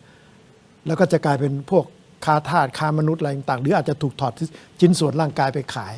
ได้หมดคุณอยู่กับพวกนี้คุณต้องระวังไงคุณอาจจะได้เงินเล็กๆน้อยๆพวกนี้คุณอาจจะมีเงินเที่ยวซื้อของแบรนด์เนมแต่อาจจะอยู่ด้วยอายุคุณอาจจะสั้นต้องระวังหน่อยนะครับแล้วขนาดนี้นะตัวเลขเอาเมื่อกี้เรื่องขนส่งใช่ไหมจริงๆทุกอย่างอ่ะคุณไปดูเลยมันโอเวอร์ซัพพลายทั้งนั้นโดยที่ไม่สนใจว่าจะขาดทุนเมื่อกี้ผมพูดแล้วไงขาดทุนยอมขาดทุนหรือยอมซื้อของแพง2แพงก็คือไปรับจ้างนะ2เรื่องเนี่ยคือสิ่งที่เกิดขึ้นซึ่งถ้ารัฐบาลเอาจริงคุณก็ตั้งมาตรการตรวจสอบดูบัญชีทั้งหมดช่วยกันทำเป็นกระบวนการมันจะเจอเองแต่ปัญหาคือมันเยอะไงรู้สึกว่ากรมพัฒนาธุรกิจการค้าบอกไม่ไหวแล้วไม่ไหวคุณตั้งเป็นทีมเฉพาะกิจจัดการเหมือนในกรณีของอะไรนะไอ้สุดซอยอ่ะตอนนี้เลิกแล้วไงมันแค่รัฐบาลแป๊บๆเดินเลิกอีกแล้วเอาขอให้ตั้งเท่าไหร่แล้วก็รีบทำมันจะเจอเองพอเจอปั๊บก็ให้ตำรวจดำเนินการในเรื่องของการอาชญากรรมข้ามชาติใช่ไหมยึดทรัพย์ได้หมดเลยขยายผลเดี๋ยวเจอหมดเจอสัก10 รายผมว่าออกมันจะมีพวงมาเป็นพันแต่ปัญหาคือจะเริ่มเดี๋ยวนี้คุณไม่มีเวลาแล้วให้เวลาที่เนี้ย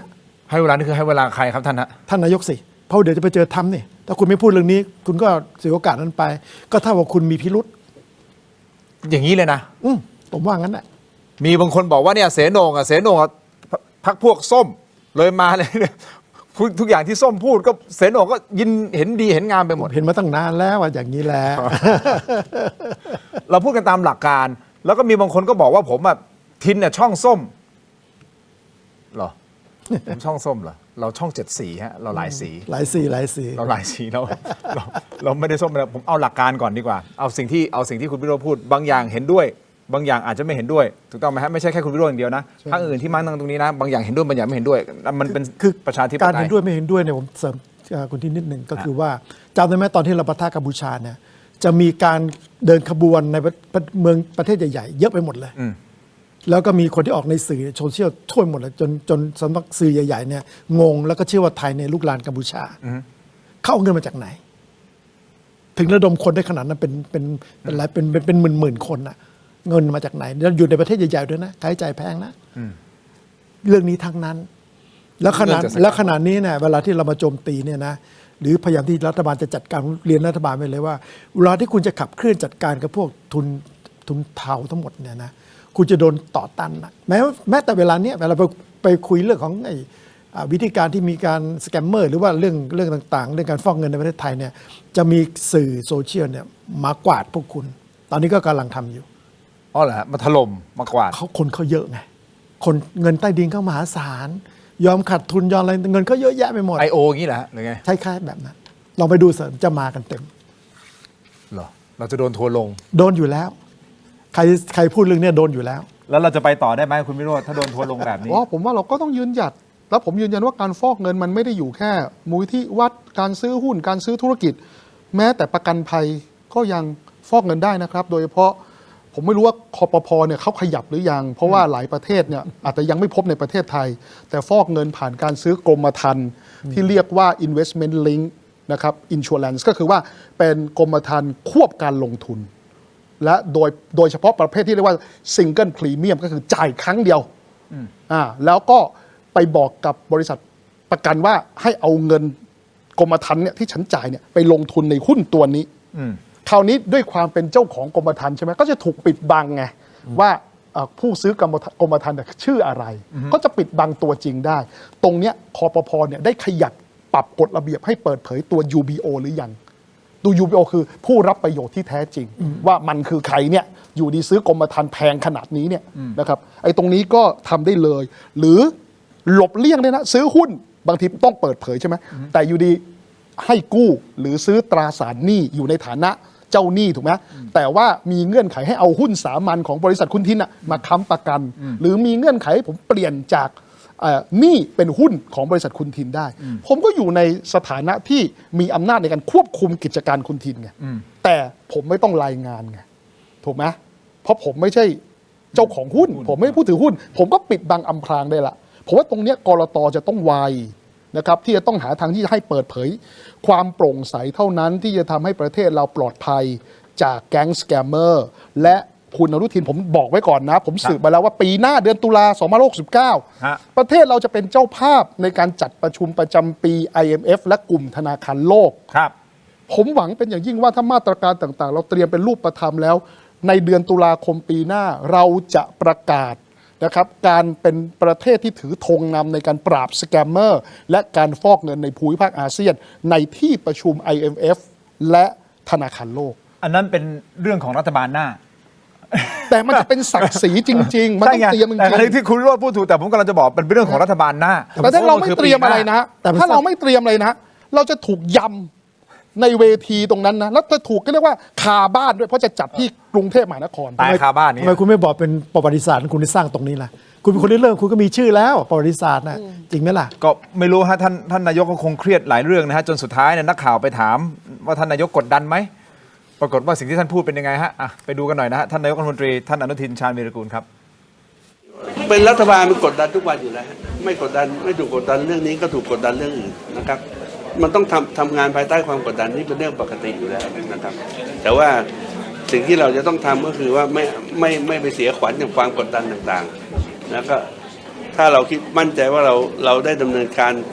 มาในทิศทางที่ถูกต้องแล้วก็ทำต่อไปใครจะมาพูดจะว่าอะไรต่างๆจะอะไร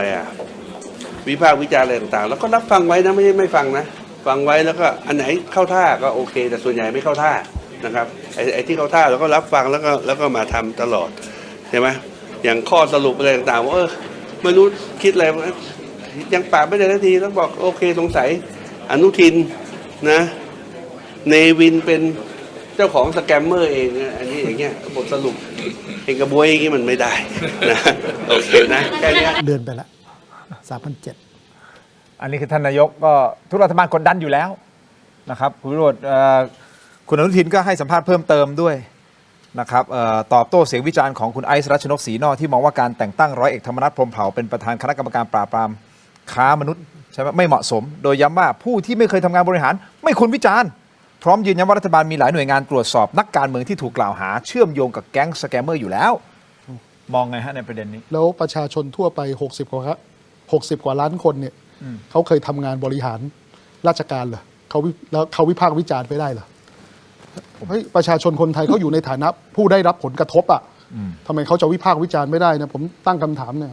แต่ผมอยากจะถามโหวตนะถ้าเกิดคิดว่าร้อยเอกธรรมนัฐพรหมเผ่าเนี่ยนะครับไม่เหมาะสมเนี่ยก็กด0มาผมถามเนี่ยในวันนี้กด0มาถ้าไว้วางใจก็กด1มาเนี่ยผมอยากรู้ไงก็คือไม่ไว้วางใจกด0ไว้วางใจกด1นี่คือเอาความรู้สึกถึงล้วนๆถามเฉยๆนะใช่ถามรู้สึกไม่ได้มีผลทางอะไรนะแค่ถามเพราะความไว้เนื้อเชื่อใจจากประชาชนมันเป็นแรงผลักดันที่สำคัญต่อความสำเร็จนะถูกไหมท่านพลโทพงศกรเห็นเหลือไปเห็นเมื่อสักครู่นี้มีคนโดเนทมาให้รายการนะ3,700เหรอฮะใช่ครับทีมงานใช่เปล่ามีเหรอฮะคุณอะไรครับเฮ้ย3,700เลยฮะเพราะปกติคนโดเนทให้ผมนะก็จะแบบ ตามกำลังเลยอันนี้ของเราไม่ได้กำหนดนะครับ แต่ว่าก็ขอบคุณทุกท่านมากๆครับที่ผ่านมา แต่เราไม่เคยมียอดสูงขนาดเนี้ยผมไม่อยากจะถูกกล่าวหาว่าเราจะเป็นแหล่งฟอกเงินนะฮะ 3,700 เข้าเลย เข้าเลย ไม่รู้ไงเพราะไม่เคยเจอตัวเลขขนาดนี้ปกติก็จะหลัก100 350 ถ้าเกิดอย่างนี้ฮะไม่ต้องกลัวคือโอนแบบเนี้ยปัญหาผู้โอนผู้รับโอนได้ ใครชื่ออะไรคุณโอนมาหาให้หน่อยผมจะขอบคุณครับแบบโอ้โหขอบคุณมากๆเลยครับ ถ้ามาเข้าระบบธนาคารได้หมดแล้วได้อยู่แล้ว อันนี้เข้าระบบธนาคารไม่มีปัญหาอันนี้ผมแย่เล่นนะ แต่ว่าถ้าเกิดโอนเป็นคริปโตนะเข้า wallet address เนี่ยอีกเรื่องหนึ่ง แต่ตอนนี้โอนมาเป็นศูนย์เยอะเลยนะ ไม่ใช่โอนนะศูนย์ อ๋อเหรอครับอ๋อนึกว่าโอน อันนั้นเขาแสดงไม่ได้โอนนะศูนย์นี่คือแสดงความคิดเห็นว่าเหมาะสมหรือไม่เหมาะสมที่เขาถามแบบนี้ ซึ่งก็ นึกว่าโอนเห็นเป็นตัวเลข ก็มีสิทธิ์ที่จะถามถูกต้องมีสิทธิ์ที่จะถามมีสิทธิ์ที่จะแสดงความคิดเห็นนะครับแต่โจทย์ใหญ่ที่เราตั้งเราบอกว่าปราบสแกมเมอร์งานใหญ่รัฐบาลของคุณหนูก็คือรัฐบาลของคุณอนุทินชาญวีรกูลนั่นคือ1ประเด็นอีกประเด็นคือมูลนิธิอินฟลูมีวาระซ่อนเร้นทางการเมืองหรือไม่อินฟลูไหนไม่รู้แต่ คือผมไม่เข้าใจว่ามันยากตรงไหนเลย ก็อย่างนี้ให้ความ จริงๆ เป็นธรรมอันนี้คือถ้าไม่พูดถึงก็คงไม่ได้เพราะมันเป็นข่าวใหญ่อันดับหนึ่งของวันนี้เลยก็คือกรณีของอินฟลูเอนเซอร์ ครับ คุณกันจอมพลัง ที่เขาก็จัดแถลงข่าววันนี้แล้วถูกต้องไหมเขาแถลงข่าวเขาพูดเองแล้วนักข่าวก็ถามในหลาย ๆ ข้อท่านผมไม่แน่ใจว่าท่านเสโหนกับคุณวิโรจน์ได้พอติดตามหรือเปล่านะครับ ก็ติดตามในสิ่งที่คุณกันกับประธานกรรมการมูลนิธิได้มานั่งพูดทุกอย่างแล้วเปิดโอกาสให้กับผู้สื่อข่าวนะฮะรวมถึงมีทั้งพี่นวัดใช่ไหม ครับ พี่ก็ไปถามหลาย ๆ ประเด็นนะครับ แล้วก็มีผู้สื่อข่าวก็ไปถามคุณธรรมนัสด้วยนะครับ ว่าตกลงมูลนิธิของท่านทำไมไปใช้ชื่อมูลนิธิของท่านในการไอ้ข้อ 39 รับ เนาะ 39 ใช่ไหมว่าใช้ รับประโยชน์ ถ้าสมมุติเกิดมูลนิธิการจอมพลังช่วยสู้หยุดไปใช่ไหมฮะในประเด็นนี้ท่านธรรมนัสตอบว่ายังไงฟังครับ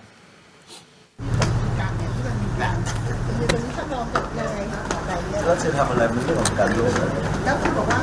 ถ้าเป็นอะไรไปจะมาตกเป็นมูลนิธิ เขาเก็บไปแล้วครับแล้วเขาเวลาเขาทำเขาไปถามเรา หมายถึงว่า ไม่รู้เรื่องเลย ถ้าไม่รู้เรื่องเหมือนว่าการเขาทำเองนี่เหรอคะหรือว่า อันนี้เป็นเรื่องของเขาไม่เกี่ยวผมเลย แล้วก็ไอ้ที่สำคัญคือไอ้ตรงหัวตรงนี้นะมูลที่ทุกมูลที่มันต้องระบุอย่างของมูลที่ทั้งเผ่าก็ระบุเป็นวัดท่าก่อนท้ายสุดก็เป็นสมบัติของวัดไป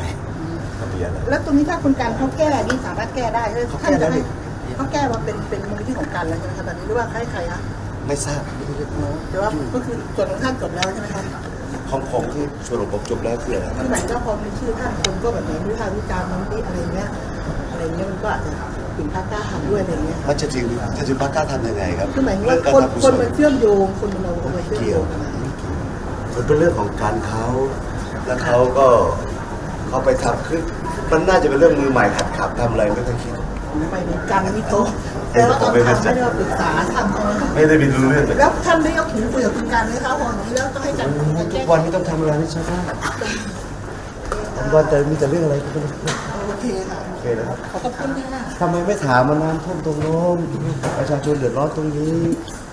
ไม่เคยถามผมเรื่องพวกนี้เลย เรื่องน้ำท่วมที่มันยังท่วม เก อยู่ ม ตอน เรา นี้ จะจัดเนี่ยวันนี้เดี๋ยวผมจะประชุมต่อเนี่ยไม่เคยถามเรื่องงานเลยถามแต่เรื่องแบบ คือท่านเป็นแบบเรื่องการเมืองไงคะทีเนี้ย ไม่ใช่ครับเราต้องแยกงานกับการเมืองให้ออกใช่ไหมคืออยากให้พี่น้องสื่อมวลชนถามว่าเอาน้ำท่วมตอนนี้น้ำไปถึงไหนแล้วน้ำเราจะลงใต้เตรียมพร้อมอะไรอยากให้ถามเรื่องพวกนี้มากกว่าไปถามมูลที่การไปทำอะไรก็คือผมจะไปรู้เรื่องของเขาได้ไงมันบอกว่าทำอะไร แล้วมี พอ แผ แล้ว น น้อง ยังไง เรื่อง บ้าง มูลที่ คะ พอแล้วน้อง ได้ค่ะโอเคค่ะขอบคุณมากค่ะที่ทำชี้แจง ก็เป็นการตอบคำถามของท่านธรรมนัสนะฮะท่านรองนายกรัฐมนตรีรัฐมนตรีว่าการกระทรวงเกษตรและสหกรณ์เกี่ยวกับประเด็นที่ผู้สื่อข่าวไปถามเกี่ยวกับกรณีของคุณกันจอมพลังนะครับแล้วก็ท่านก็ปฏิเสธว่าไม่เคยรู้อะไรมาก่อนเกี่ยวกับเรื่องของการนำชื่อมูลนิธิของธรรมนัสพรหมเผ่าในมูลนิธิธรรมนัสพรหมเผ่าไปเป็นผู้รับถ้าสมมุติเกิดมูลนิธิของคุณกันจอมพลังต้องยุติไปนะครับคราวนี้จะถามทั้งสองท่านว่าตอนนี้มันสองข้อมูลเนาะมันสับสนกันนิดนึงนะฮะเพราะว่าคุณการบอกว่าได้ไปบอกแล้ว แล้วพอไปถามท่านธรรมนัสท่านบอกไม่ได้บอกก่อนหน้านี้ก็ท่านเสโหน่งมองยังไง ธ เนี่ย รรมดาครับเหมือนกับไปสืบพยานในศาลน่ะก็ว่ากันไป ต่างคนต่างฝ่ายนะต่างฝ่ายต่างพูดไป แต่ว่าบังเอิญว่าเราต้องค่อยๆไล่ดู คือถ้าบอกว่าเป็นมูลที่คุณกันเนี่ยก็ไม่ถูกนะ ผู้การเป็นแค่ที่ปรึกษา อ๋อโอเคไม่ใช่ของมูลนิธิของ กร คุณ รม กัน การมี3 คนซึ่งไม่ใช่คุณกัน แล้วคุณกันก็จะไปเป็นนู่นเป็นนี่คุณกันก็ไม่มีอำนาจที่จะทำก็ต้องไปถามกรรมการนี่ปัญหาอยู่นิดเดียว ว่ากรรมการทั้ง3 ท่านเนี่ยเป็นนอมินีของคุณกันหรือคุณธรรมนัสกันแน่ที่น่าถามจริงไหมเพราะว่าคุณกันสั่งอะไรก็ได้ หรือว่ามีชื่อในข้อ39เป็นคุณธรรมนัสคุณมูลที่คุณธรรมนัสใช่ไหมดังนั้นเนี่ย3 คนนั่นแหละกรรมการ3 คนเป็นนอมินีหรือเปล่าจริงป่ะล่ะอันนี้เราตั้งคำถามได้ใช่แล้วก็คุณการมีอำนาจอะไรที่จะไปโอเวอร์รูเขาอะเช่นเขาเรียกอะไรนะจะไปเปลี่ยนแปลงเขาในกรรมการทำไมไม่ใช่ตัวกรรมการเขาว่ากัน2 ใน 3อะไรของเขาอะการมีคนเดียวไปสั่งได้เลยแล้วถ้าสั่งได้ก็แสดงว่าคุณต้องมีอำนาจคำนวณแล้วจะกลับไปที่คุณวิโรจน์ที่บอกว่าคนที่มีอำนาจจริงๆคือใครไอ้ ultimate beneficiary เนี่ยมันคือใครอันนี้เป็นตัวอย่างที่ชัดเลยนะว่า3 คนที่อยู่ในกรรมการบริษัทอะไรที่ว่าเนี่ยนะเขาไม่มีอำนาจจริงคนมีอำนาจจริงคือคนข้างนอกultimate beneficiary เนี่ยตัวนี้แหละเนี่ยคือตัวอย่างเห็นชัดเลยว่าเกิดในเรื่องที่เราคุยมาตั้งแต่ต้นมันเกิดเห็นชัดๆจากกรณีนี้เห็นไหมเข้าใจอย่างไรอันนี้น่าคิดก็ไปคิดกันต่อนะครับคุณผู้ชมครับท่านเสนงพูดแล้วก็น่าคิดเหมือนกันคุณวิโรจน์มีความคิดเห็นประเด็นนี้ไหม ผมว่าเรามองที่ระบบดีกว่าครับเราว่าเราก็ปรับระบบให้มูลนิธิต่างๆเนี่ยนะครับก็มีระบบการทำบัญชีที่ถูกต้องนะครับผู้บริจาคหลักหรือว่าผู้บริจาคเงินก้อนใหญ่เนี่ยก็ต้องมีกระบวนการในการตรวจสอบข้อมูลเชิงลึกนะครับว่าเป็นใครแหล่งที่มาของเงินจากไหนที่เขาเรียกว่าdue diligence เนี่ยนะครับนะคือการตรวจสอบเชิงลึกแล้วก็จะไม่มีปัญหาอะไรอีกแล้วนะครับส่วนผมคิดอย่างนี้ว่าผมสนับสนุนการทำความดีนะครับก็ต้องบอกคุณการผมเชื่อว่าสิ่งที่มันเกิดขึ้นมันไม่ใช่ว่ามีแต่เรื่องไม่ดีทั้งหมดแหละแต่ว่าดีที่แท้จริงมันต้องมีความโปร่งใสถ้าผมจะแนะนำคุณกันก็คือว่าโอเคนอกจากจะอธิบายว่าเงินเข้าเท่าไหร่เงินใช้เท่าไหร่ถูกไหมครับเหลือเท่าไหร่เหลือเท่าไหร่ผมคิดว่าไอ้ตัวเอกสารที่ควรจะต้องเอามาแจงด้วยคือเอกสารสัญญาการจัดซื้อจัดจ้างว่าที่ผ่านมาเนี่ยไอ้เงินที่ใช้ไปเนี่ยไปจัดซื้อจัดจ้างกับบริษัทไหนนะครับแล้วบริษัทเหล่านั้นเนี่ยนะครับมีโครงสร้างผู้ถือหุ้นคือใครมันต้องมีจัดซื้อจัดจ้างด้วยเหรอฮะก็เวลาถ้าก็เขาว่าเช่นเขาจะเอารถไปจะจ้างคนนั้นไปซื้อตรงนี้ไปบริจาคซื้อตรงนู้นให้กองทัพมันต้องซื้อไม่ใช่เหรอครับซื้อก็อาจจะต้องเปิด PO มาใช่ไหมใช่ว่าเขาซื้อจากใครซื้อจากบริษัทไหนแล้วบริษัทนั้นเนี่ยผู้ถือหุ้นคือใครมีความเกี่ยวดองหนองยุ่งกับใครนะครับถ้าเกิดว่าเป็นการจัดซื้อที่มันโปร่งใสเป็นธรรมนะครับมีการประกวดราคาหรือว่ามีการสืบราคาหรือทำตามกระบวนการปกติของมูลนิธิเนี่ยมันก็คงไม่มีปัญหาใช่ไหมครับแต่ว่าถ้าเกิดว่าตรวจสอบแล้วพบว่ามีการจัดซื้อกับบริษัทที่มีความเกี่ยวข้องสัมพันธ์นะครับกับใครก็ตามนะครับสมมุติว่าเกี่ยวข้องกับคุณธรรมนัสมันก็ถูกวิพากษ์วิจารณ์อีกถูกไหมผมก็หวังเป็นอย่างยิ่งว่ามันจะไม่เกิดเหตุการณ์เช่นนั้นมันยังต้องดูต่อนะว่าซื้อราคาแพงซื้อราคาเท่าไหร่อันนี้สำคัญตรงนี้เราจะเช็คได้เราซื้อจริงไหมมีของจริงไหมอย่างเงี้ยนะครับมันไม่ใช่แค่ว่ารับบริจาคมาเท่าไหร่ที่ผมบอกไงว่าเงินรับบริจาคมันหาที่มาได้ไม่ทั้งหมดซึ่งผมเข้าใจนะเพราะบางคนก็บริจาคโดยที่ไม่ประสงค์จะออกนามถูกไหมแต่ว่าการใช้จ่ายเนี่ยมันอธิบายได้แล้วว่าคุณไปจัดซื้อจัดจ้างเอา PO มายืนยันใช่ไหมว่าคุณซื้อจากใครผมว่าตรงนี้ชี้แจงได้นะซึ่งคุณกันเองให้ความเป็นธรรมกับคุณกันนะฮะคุณกันเขาก็บอกว่าจะไปที่กระทรวงมหาดไทยตอนบ่าย2ไปตกลงไปหรือเปล่าเช็คอีกทีหนึ่งนะครับเห็นเขาบอกว่าไปเพื่อที่จะให้กระทรวงมหาดไทยเข้ามาตรวจสอบมูลนิธิของเขาเลยนะครับเพื่อความแสดงความบริสุทธิ์แสดงความโปร่งใสให้มันโฟกัสเลยไอ้คำว่าตรวจสอบนี่ไม่ใช่ตรวจสอบบัญชีนะผมโฟกัสเลยนะตรวจสอบ PO ตรวจสอบสัญญาจัดซื้อจัดจ้างก็คือคงต้องตรวจสอบทั้งหมดจะต้องคุยกับมหาดไทยให้แก้ระเบียบเยอะเขาไม่แก้เขาไม่ตรวจสอบหรอกเพราะบอกไม่อยู่ในระเบียบพวกคำนี้คุณจบเลยใช่ไหมก็เหมือนกันหมายถึงว่ากระทรวงมหาดไทยจะบอกให้มันไม่ได้ระเบียบที่จะต้องตรวจสอบอย่างนี้ฮะคือผมว่าสังคมต้องระมัดระวังเรื่องนี้นิดหนึ่งจำได้ไหมครับที่มีการตรวจสอบว่าคุณเบนสมิธเนี่ยมีคดีใน DSI หรือเปล่าแล้วก็ตอบว่าไม่มีก็ซึ่งมันก็อาจจะไม่มีก็ได้เพราะว่าไม่เคยเป็นคดีพิเศษไงแต่ก็ไม่ได้หมายความว่าจะไม่มีคดีที่ประเทศอื่นไม่มีคดีในคดีอาญาทั่วไปนะฮะใช่ไหมผมว่าดังนั้นเนี่ยเราก็ต้องระมัดระวังให้ดีนะว่าก็ต้องดูกรอบอำนาจอย่างที่ทางเสนงว่ากรอบอำนาจของกระทรวงมหาดไทยเนี่ยเขาสามารถที่จะตรวจสอบถึงขั้น PO และการจัดซื้อจัดจ้างได้หรือไม่เนาะแต่ว่าอย่างไรก็ตามผมคิดว่าถ้าเปิดเผยหลักฐานกันให้สิ้นข้อสงสัยผมว่าก็เดินหน้าต่อเถอะผมคิดว่าเรามาโฟกัสกับการจัดการกับแก๊งสแกมเมอร์เนี่ยซึ่งเป็นกระดานใหญ่นะครับตรงนั้นสำคัญกว่าผมว่าคุณกันก็น่าจะได้ข้อมูลที่จะเอาไปปรับปรุงมูลนิธิของคุณกันแล้วแหละผมก็ เป็นกำลังใจให้กับทุกฝ่ายนะครับ ผมเสนออย่างนี้นะคือเราเนี่ยถ้าทำอะไรมากไปเนี่ยเราจะกลายเป็นว่าใครที่บริจาคก็กลายเป็นคนโง่ คนรับบริจาคเป็นคนเลวจริงๆไม่ใช่ การบริจาคเป็นเรื่องดี อย่างสหรัฐเนี่ยถ้ามีเรื่องอะไรขึ้นมาปั๊บคนอเมริกันนี่บริจาคเละเลยนะบริจาคแหลกเลยเพื่อให้มันประเด็นนั้นมันจบไปไอ้เรื่องการบริจาคเป็นเรื่องดี อย่าไปคิดว่าคนรับบริจาคไปทำสิ่งที่ไม่ดีเพียงแต่ว่าที่คุณพิโรจน์เสนอเนี่ยก็มาแจงให้มันดี ถูกครับ นี่คนจะทำงั้นได้ก็ต้องเป็นผู้เจ้าของระเบียบ อย่างกรณีของมหาดไทยก็ช่วยทำหน่อยใช่ไหมวิธีการจะไปแค่ลูกค้าเนี่ย due diligence อาจจะไม่พออาจจะเป็น extended due diligence เลยคือให้สืบต่อเนื่องว่าลูกค้าคนนั้นน่ะไปซื้อขายกับใครอีกทอดหนึ่งด้วย มันจะรู้หมดทั้งระบบ ถ้าทำงี้ปั๊บไอ้พวกที่จะมายุ่งกับเราก็จะถอยไงพอถอยปั๊บไอ้ประเทศไทยก็สะอาด แล้วคุณบริจาคด้วยความสบายใจ การทำบุญก็จะดีขึ้น ทุกคนแฮปปี้หมดมันต้องเป็นอย่างนั้น แต่ผมยังให้กำลังใจคนที่บริจาคนะ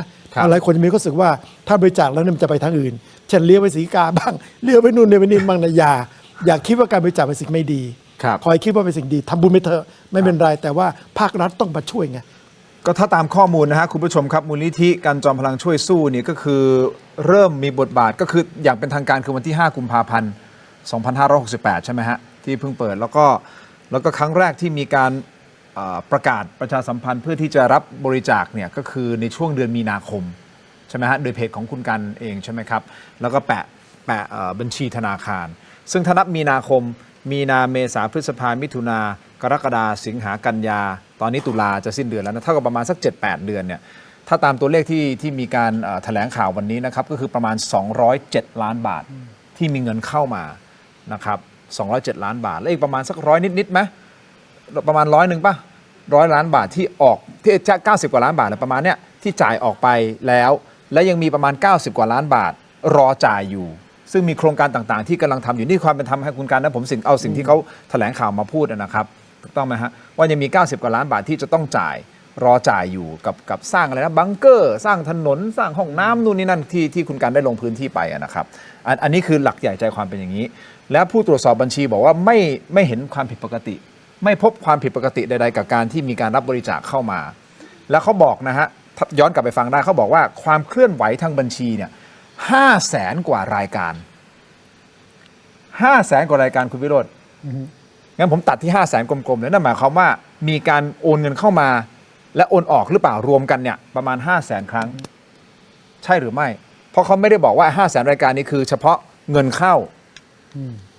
ใช่ไหมฮะเขาไม่ได้บอกว่าเงินเข้าผมก็เลยอนุมานว่าเอางี้ทั้งเงินเข้าและเงินออก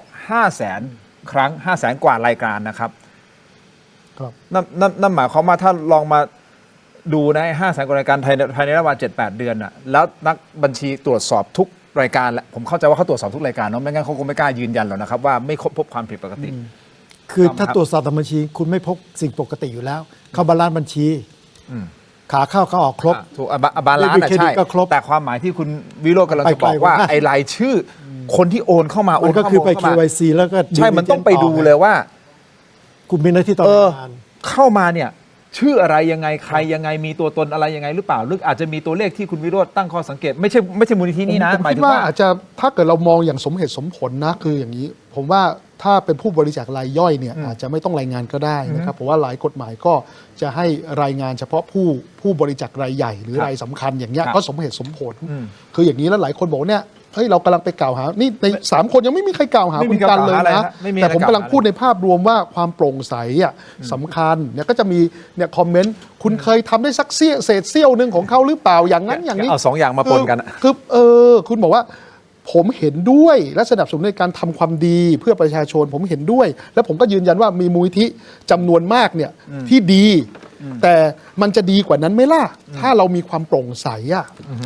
แต่นี้ก็ต้องอยู่ที่ราชการนะมหาดไทยต้องเปลี่ยนได้แล้วล่ะเปลี่ยนแนวคิดเปลี่ยนวิธีการเพิ่มเข้าไปเพราะผมถามตรงๆอ่ะเราจะเอาจริงๆเหรอว่าเราไม่ต้องสนใจเลยเอาเงินเทาเอาเงินสกปรกเอาเงินบาปเอาเงินที่หลอกคนไทยมาด้วยกันแล้วเอาเศษเสี้ยวนึงนะครับเอามาทำบุญเนี่ยแล้วสร้างเกาะกำบังนะป้องกันการตรวจสอบนี่ผมพูดในภาพรวมนะเราจะเอาระบบแบบนี้เหรอเราจะเอาแบบนี้จริงๆเหรอหรือเราต้องการทำความดีที่โปร่งใสประชาชนตรวจสอบได้ร่วมอนุโมทนาได้เกิดโมเมนตัมในการที่จะร่วมกันทำความดีร่วมกันน่ะสิ่งที่เราพูดคุยคือเพียงต้องการชี้ช่อง โหว่ที่อาจจะมี ใช่ ในกรณีอื่น ไปอุดซะให้หมด แล้วก็ไปอุดให้มันเรียบร้อย ถ้าอุดเรียบร้อยก็จะไม่มีกรณีที่จะต้องมาเสียแรงรู้สึกโอ้โหท้อถูกต้องไหมฮะ ไม่งั้นเดี๋ยวคุณจะเจอเหตุการณ์อย่างนี้ผมเปรียบเทียบเป็นตลกร้ายนะกอไก่ถูกแก๊งคอลเซ็นเตอร์หลอกเงินไป แล้วก็ไปฟอกผ่านมูลนิธิขอไข่ก็เลยเอาถุงยังชีพมาให้กอไก่ เราก็ไอ้กอไก่ก็หลงดีใจ โอ้ได้ถุงยังชีพจากเงินบริจาคไม่ไอ้เงินบริจาคนั้นอ่ะก็เงินที่เขาหลอกคุณมานั่นแหละ ถ้าคุณไม่สกัดกั้นนะแล้วคุณไม่ทำให้ระบบมันโปร่ง ก็เหมื ใส อน นะ เลยที่ว่าได้ของชิ้นหนึ่งนะแต่คุณจนอ่ะอันเดียวกัน มันวงจรเดียวกัน เรื่องเดียวกัน แต่ผมอยากให้คนที่บริจาคในต่อไปไม่รู้สึกตะกิดตะขวงใจ และมั่นใจว่าเงินทุกบาททุกสตางค์ที่ทำบุญไปเนี่ยได้บุญเต็มที่ในใจของเขา ถูกครับ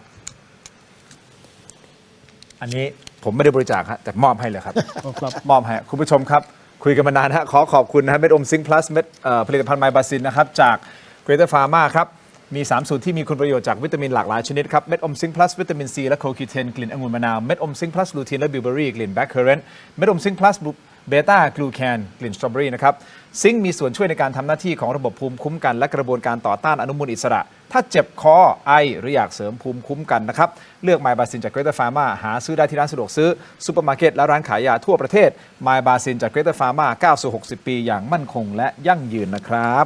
ขอบคุณมากๆเลยนะครับอันนี้คือไมบาซินของดีนะครับจาก Greater Pharma ครับต่อกันที่นี่ครับยาดมสมุนไพรตรามังกรทองนะครับสูตรดอกไม้หอมนะครับได้รับรางวัล Premium Herbal Products ผลิตภัณฑ์สมุนไพรคุณภาพปี 2568 ครับจากกรมการแพทย์แผนไทยและการแพทย์ทางเลือกครับบรรเทาอาการวิงเวียนศีรษะหอมเย็นชื่นใจจากอุ้ยอันโอสถนะครับขอบคุณมากๆครับต่อกันที่เครื่องใช้ไฟฟ้าขนาดเล็กฮะตอบโจทย์ทุกการใช้งานแน่นอนคุณผู้ชมฮะ Seagull Electric นะครับสร้างสรรค์เมนู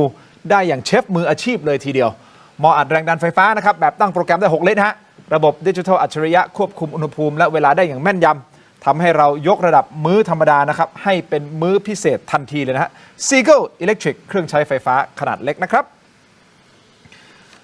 ต่อกันที่กรดไหลย้อนครับถ้าท่านมีกรดไหลย้อนต้องวันเกิดนะครับยาบรรเทาอาการแสบร้อนกลางอกนะครับอาหารไม่ย่อยเนื่องจากกรดไหลย้อนกรดไหลย้อนต้องวันเกิดนะครับยาบรรเทาอาการแสบร้อนกลางอกอาหารไม่ย่อยเนื่องจากกรดไหลย้อนนะครับคุณผู้ชมที่ชมรายการอยู่นะฮะอย่าลืมโหวตเข้ามานะครับเราถามท่านนะฮะถามว่าท่านเคยโอนเงินให้เหล่าสแกมเมอร์หรือเปล่านะครับเคยกับไม่เคยนะฮะพิมพ์กันเข้ามาหน่อยอยากรู้นะฮะว่าเมื่อวานนี้เราถามคำถามนี้เนาะอยากรู้ว่าวันนี้คุณผู้ชมที่ชมรายการอยู่นะครับมีประสบการณ์อย่างไรกับพวกสแกมเมอร์นะครับเพราะเป็นเรื่องใหญ่นะครับไปต่อกันที่ Compact Brake ครับก้าวล้ำไปอีกขั้นครับกับนวัตกรรมความปลอดภัยล่าสุดนะฮะ Compact Primo Gen 2สูตรผ้าเบรกเกรดพรีเมียมครับมาพร้อมกับเทคโนโลยีใหม่ครับ Zero Water Absorption Technology นะฮะที่เพียบพร้อมด้วยมาตรฐานความปลอดภัยระดับโลกครับพร้อมแล้วที่จะทำให้ทุกเส้นทางอยู่ในคอนโทรลของคุณจัดจำหน่ายแล้ววันนี้ที่ร้านอะไหล่ชั้นนำทั่วประเทศนะครับและ Compact Premium Service Center นะครับ Compact Primo Gen 2 All in Control ขอบคุณมากๆเลยนะครับนี่ทีมงานหาเจอยังคนที่โดเนทมา 3,700 นะครับพี่อะไรครับอ๋อพี่เอาส่งมาให้ผมแล้วเหรอครับผมยังเนี่ยโทษทีครับแล้วถ้าคุณไม่บอกผมว่าส่งมาให้แล้วงอนนะนวัตกรรมใหม่ครับคุณผู้ชม BrainTech Tri Screen นะครับจอเสริมสุดล้ำที่สามารถทำงานพร้อมกันได้ถึง4หน้าจอในเวลาเดียวกันครับโดยความคมชัดระดับ Full HD และการเชื่อมต่อที่ง่ายสุดๆครับเพียงเสียบสาย USB-C นะครับก็พร้อมใช้งานทันทีและน้ำหนักเบาด้วยนะครับพกพาสะดวกถ้าสนใจนะฮะไปที่ Facebook Tero Digital นะครับกดไปที่ Facebook นะฮะอย่าพลาดครับตอนสั่งซื้อใส่โค้ดLet's Play AI นะครับรับส่วนลดทันที 2,000 บาทเลยทีเดียวนะครับคุณผู้ชมครับไหนดูหน่อยนะฮะพี่ที่โดเนทเข้ามาให้เรา 3,700 บาทเดี๋ยวก่อนนะครับไหนอ่ะพี่คนไหนอ่ะอ๋อโอ้พี่โดเนท 3,700 บาทมาจริงๆด้วยนะครับขอบคุณครับพี่อลันอาชภัยราชแล้วบอกไม่ได้อ่านชื่ออ่านยากนิดนึงนะครับแต่ขอบคุณมากครับขอบคุณมากครับสำหรับการโดเนทในครั้งนี้ขอให้ท่านมีความสุขความเจริญนะครับความทุกข์อย่าได้ใกล้ความเจ็บไข้อย่าได้มีนะครับคิดสิ่งใดขอให้สมปรารถนานะครับทำให้รายการเราสามารถที่จะหายใจต่อเนื่องไปได้อีกนะ นอกเหนือจากเหล่าสปอนเซอร์ที่ซื้อรายการเราเข้ามานะครับขอบคุณมากเลยนะครับแต่ที่สำคัญอย่างที่ผมบอกไปนะครับคุณผู้ชมครับถ้าไม่มีเหล่าสปอนเซอร์เราอยู่ไม่ได้ครับเพราะฉะนั้นท่านไปที่ Shopee ตอนนี้ครับ และพิมพ์คำว่า CHOL ฮะ CHOL ครีมทามือครับนี่คือครีมทามือของชนอโรมาทีนะครับครีมทามือจากสูตรน้ำมันหอมระเหยแท้นะครับมือพังซ่อมได้ซ่อมแซมฟื้นฟูลดริ้วรอยนะครับมีไฮยาลูรอนิกสารสกัดดอกพิโอนี่และสารสกัดอื่นๆอีกมากมายที่ช่วยบำรุงผิวนะฮะมือสวยเรียกทรัพย์เขาบอกงี้นะฮะรับรองทาไปไม่มันไม่เหนียวเหนอะหนะนะครับชุ่มชื้นแน่นอนครับลองใช้ดูอย่างต่อเนื่องนะครับก็จะเห็นความแตกต่างบนผิวมือของท่านครับขอบคุณมากๆครับพี่เขาไม่ได้กดผิดนะครับพี่เขากด 3,700 บาทจริงๆครับมีบางคนบอกพี่เขากดผิดหรือเปล่า ที่ดูในภาษาตอนแรกจะตั้งใจ370กด 3,700 เอาเลยกดเยอะไปนิดนึงนะฮะคุณผู้ชมครับ ขอบคุณมากๆครับเอาละอย่างที่บอกไปนะฮะวันนี้เราวิเคราะห์ให้เห็นภาพรวมของสถานการณ์ปัจจุบันนะครับเราก็ต้องรอดูกันต่อไปนะท่านเสนงว่ากัมพูชาจะยังไงใช่ครับกับพรุ่งนี้วันที่ 25 แล้วใช่ไหมครับซึ่งอาเซียนซัมมิตที่จะเกิดขึ้นในการประชุมนะครับเดี๋ยวจะดูว่าหลังจากนี้ความตึงเครียดที่ชายแดนโดยพื้นฐานแนวโน้มน่าจะดีมันจะดีขึ้นสหรัฐคำแล้วแต่ว่าประเทศไทยจะขยับเรื่องสแกมเมอร์ยังไงฉวยโอกาสก่อนวันที่26นี้ตอนที่ทำยังจะเซ็นวันที่26เนี่ยคุณต้องไปคุยข้างนอกรอบแล้วเสนอตัวขอให้ท่านนายกฟังแล้วแต่ท่านฟังนะท่านนายกชอบฟังข้อมูลต่างๆเราไปใช้เยอะดังนั้นเนี่ยรายการนี้ท่านอาจจะฟังแล้วมีคนมอนิเตอร์ให้ก็ช่วยโอกาสเรื่องนี้แต่ลูกเข้าโกไปเลยต้องจัดเลยใช่ครับอย่าไปกลัวคุณวิโรจน์สแกมเมอร์ก็ยังเป็นเรื่องใหญ่ก็เรารู้สึกไหมครับว่าเวลาเราตอบโต้กัมพูชาไม่ว่าด้วยเรื่องอะไรก็ตามไม่ว่าจะเป็นเรื่องของการผลักดันประชาชนที่เขาลุกล้ำดินแดนเราหรือว่าเสียงผีอะไรเนี่ยกัมพูชาเนี่ยเขาจะตอบโต้เราตลอดถูกไหมมีเรื่องเดียวที่เขาเงียบกริบเลยและจ๋องเลยคือเรื่องสแกมเมอร์ถูกไหม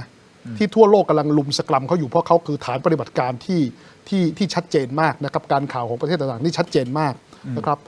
ผมพูดตรงๆเลยนะเอาแบบตรงๆเลยคือตรงๆเลยครับถ้าเราแค้นคุณเซนเราอยากเอาคืนมันอยากจะแก้แค้นมันให้สาสมกับวีรเวรที่มันทำไว้กับประเทศไทยร่วมกันปราบสแกมเมอร์ครับเล็งไปที่กระเป๋าสตางค์ของคุณเซนครับเอาให้มันสิ้นเนื้อประดาตัวและนี่คือความสาสมที่สุดที่คุณเซนและคุณมันเนี่ยพึงจะได้รับเพราะฉะนั้นคุณผู้ชมเราพูดคุยกันมานะฮะจะจบรายการแล้วเนี่ยนะครับก็คงต้องไปตั้งคำถามนะครับว่าถ้ามันไม่เกิดขึ้นในสิ่งที่ท่านพูดและผู้ที่สันทัดกรณีหลายๆท่านที่มั่นในการถกไม่เถียงเปิดพื้นที่ให้ถ้ามันไม่เกิดขึ้นไม่มีการเอาจริงเอาจังไม่มีการปราบจริงๆไม่มีการตั้งตัวว่าผมจะเป็นเจ้าภาพในการปราบสแกมเมอร์เพราะว่าชายแดนอยู่ติดกับเราถ้าไม่มีสิ่งเหล่านั้นเกิดขึ้นคุณผู้ชมลองตั้งคำถามว่ามันเพราะอะไรถูกต้องไหมฮะคำถามโตๆถามแล้วมันเพราะอะไรใช่ไหมครับผมโพสต์อยู่ใน Facebook ของผมกับใน X ส่วนตัวนะครับผมบอกว่ายิ่งแสงจากเหล่าอินฟลูเอนเซอร์ส่องสว่างมากเท่าใดยิ่งสะท้อนให้เห็นเงาแห่งความล้มเหลวของการบริหารงานภาครัฐได้ชัดเจนขึ้นเท่านั้นไม่ได้ตำหนิไม่ได้ต่อต้าน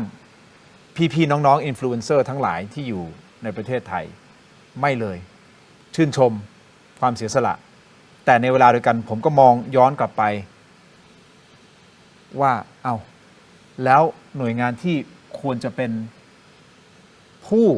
ปฏิบัติสิ่งเหล่านี้ที่พี่อินฟลูเอนเซอร์พยายามที่จะทั้งเหนื่อยทั้งออกมา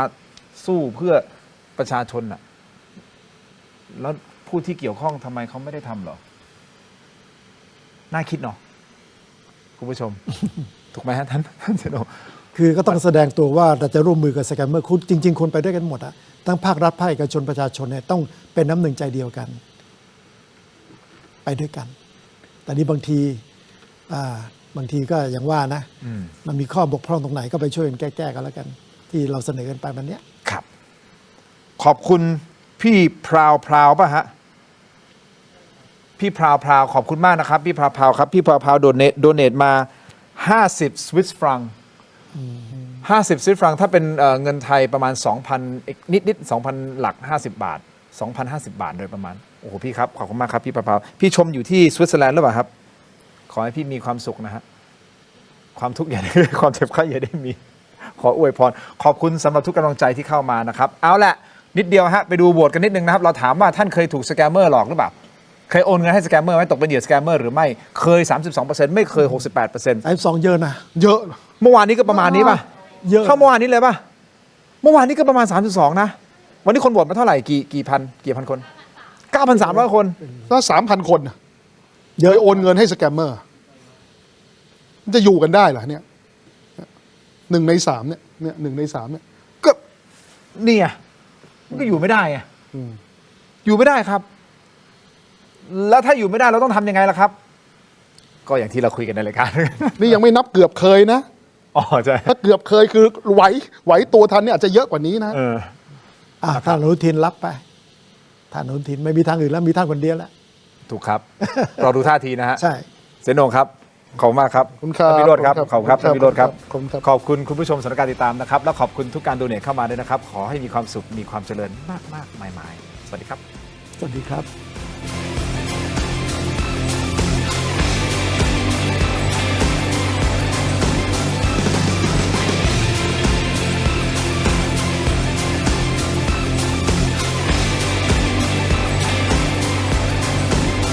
หากคุณไม่อยากพลาดถกไม่เถียงตอนเด็ดๆ และไม่อยากพลาดเทคนิคความรู้แนวทางในการต่อสู้กับปัญหาที่สักวันหนึ่ง อาจจะเกิดขึ้นกับคุณก็ได้นะครับ อย่าลืมกดไลค์กดแชร์กด Subscribe กดกระดิ่งช่องเทโรดิจิทัลนะครับ เป็นกำลังใจให้กับถกไม่เถียงด้วยครับ มีคุณผู้ชมถามเข้ามามากมายนะครับว่าถกไม่เถียงมีวิธีการร้องทุกข์อย่างไร เรามีขั้นตอนง่ายๆ ดังต่อไปนี้ครับเริ่มต้นจากสแกน QR Code นี้เลยครับจากนั้นนะครับท่านก็เข้าสู่หน้า Inbox ของรายการถกไม่เถียงเพียงท่านกดคำว่าเริ่มต้นระบบอัตโนมัติจะส่งลิงก์ที่ทีมถกไม่เถียงสร้างขึ้นมาให้แก่ท่านนะครับรับรองว่าเป็นลิงก์ที่ปลอดภัยกดเข้าไปได้เลยครับเมื่อเข้าไปถึงหน้านี้นี่นะฮะแค่นี้นะครับท่านก็พิมพ์เรื่องราวร้องทุกข์มาได้เลยนะครับแต่ผมมีทริค3 ข้อสำหรับการร้องทุกข์เข้ามาในรายการถกไม่เถียงนะครับ 1. เขียนเรื่องราวร้องทุกข์ของท่านให้ละเอียดชัดเจนและสรุปโดยง่ายที่สุดนะครับข้อที่ 2 เขียนชื่อเบอร์โทรของท่านให้ครบถ้วนสมบูรณ์ที่สุดและข้อที่ 3 ถ้าท่านมีภาพคลิปวิดีโอกล้องวงจรปิดหรือหลักฐานต่างๆนะครับส่งเข้ามาที่อินบ็อกซ์ของเราได้เลยครับเพียงเท่านี้นะครับเรื่องราวร้องทุกข์ของท่านก็จะเข้าสู่ระบบหลังบ้านของถกไม่เถียงอย่างแน่นอนนะครับอย่าลืมนะครับเดือดร้อนไร้ที่พึ่งนึกถึงถกไม่เถียง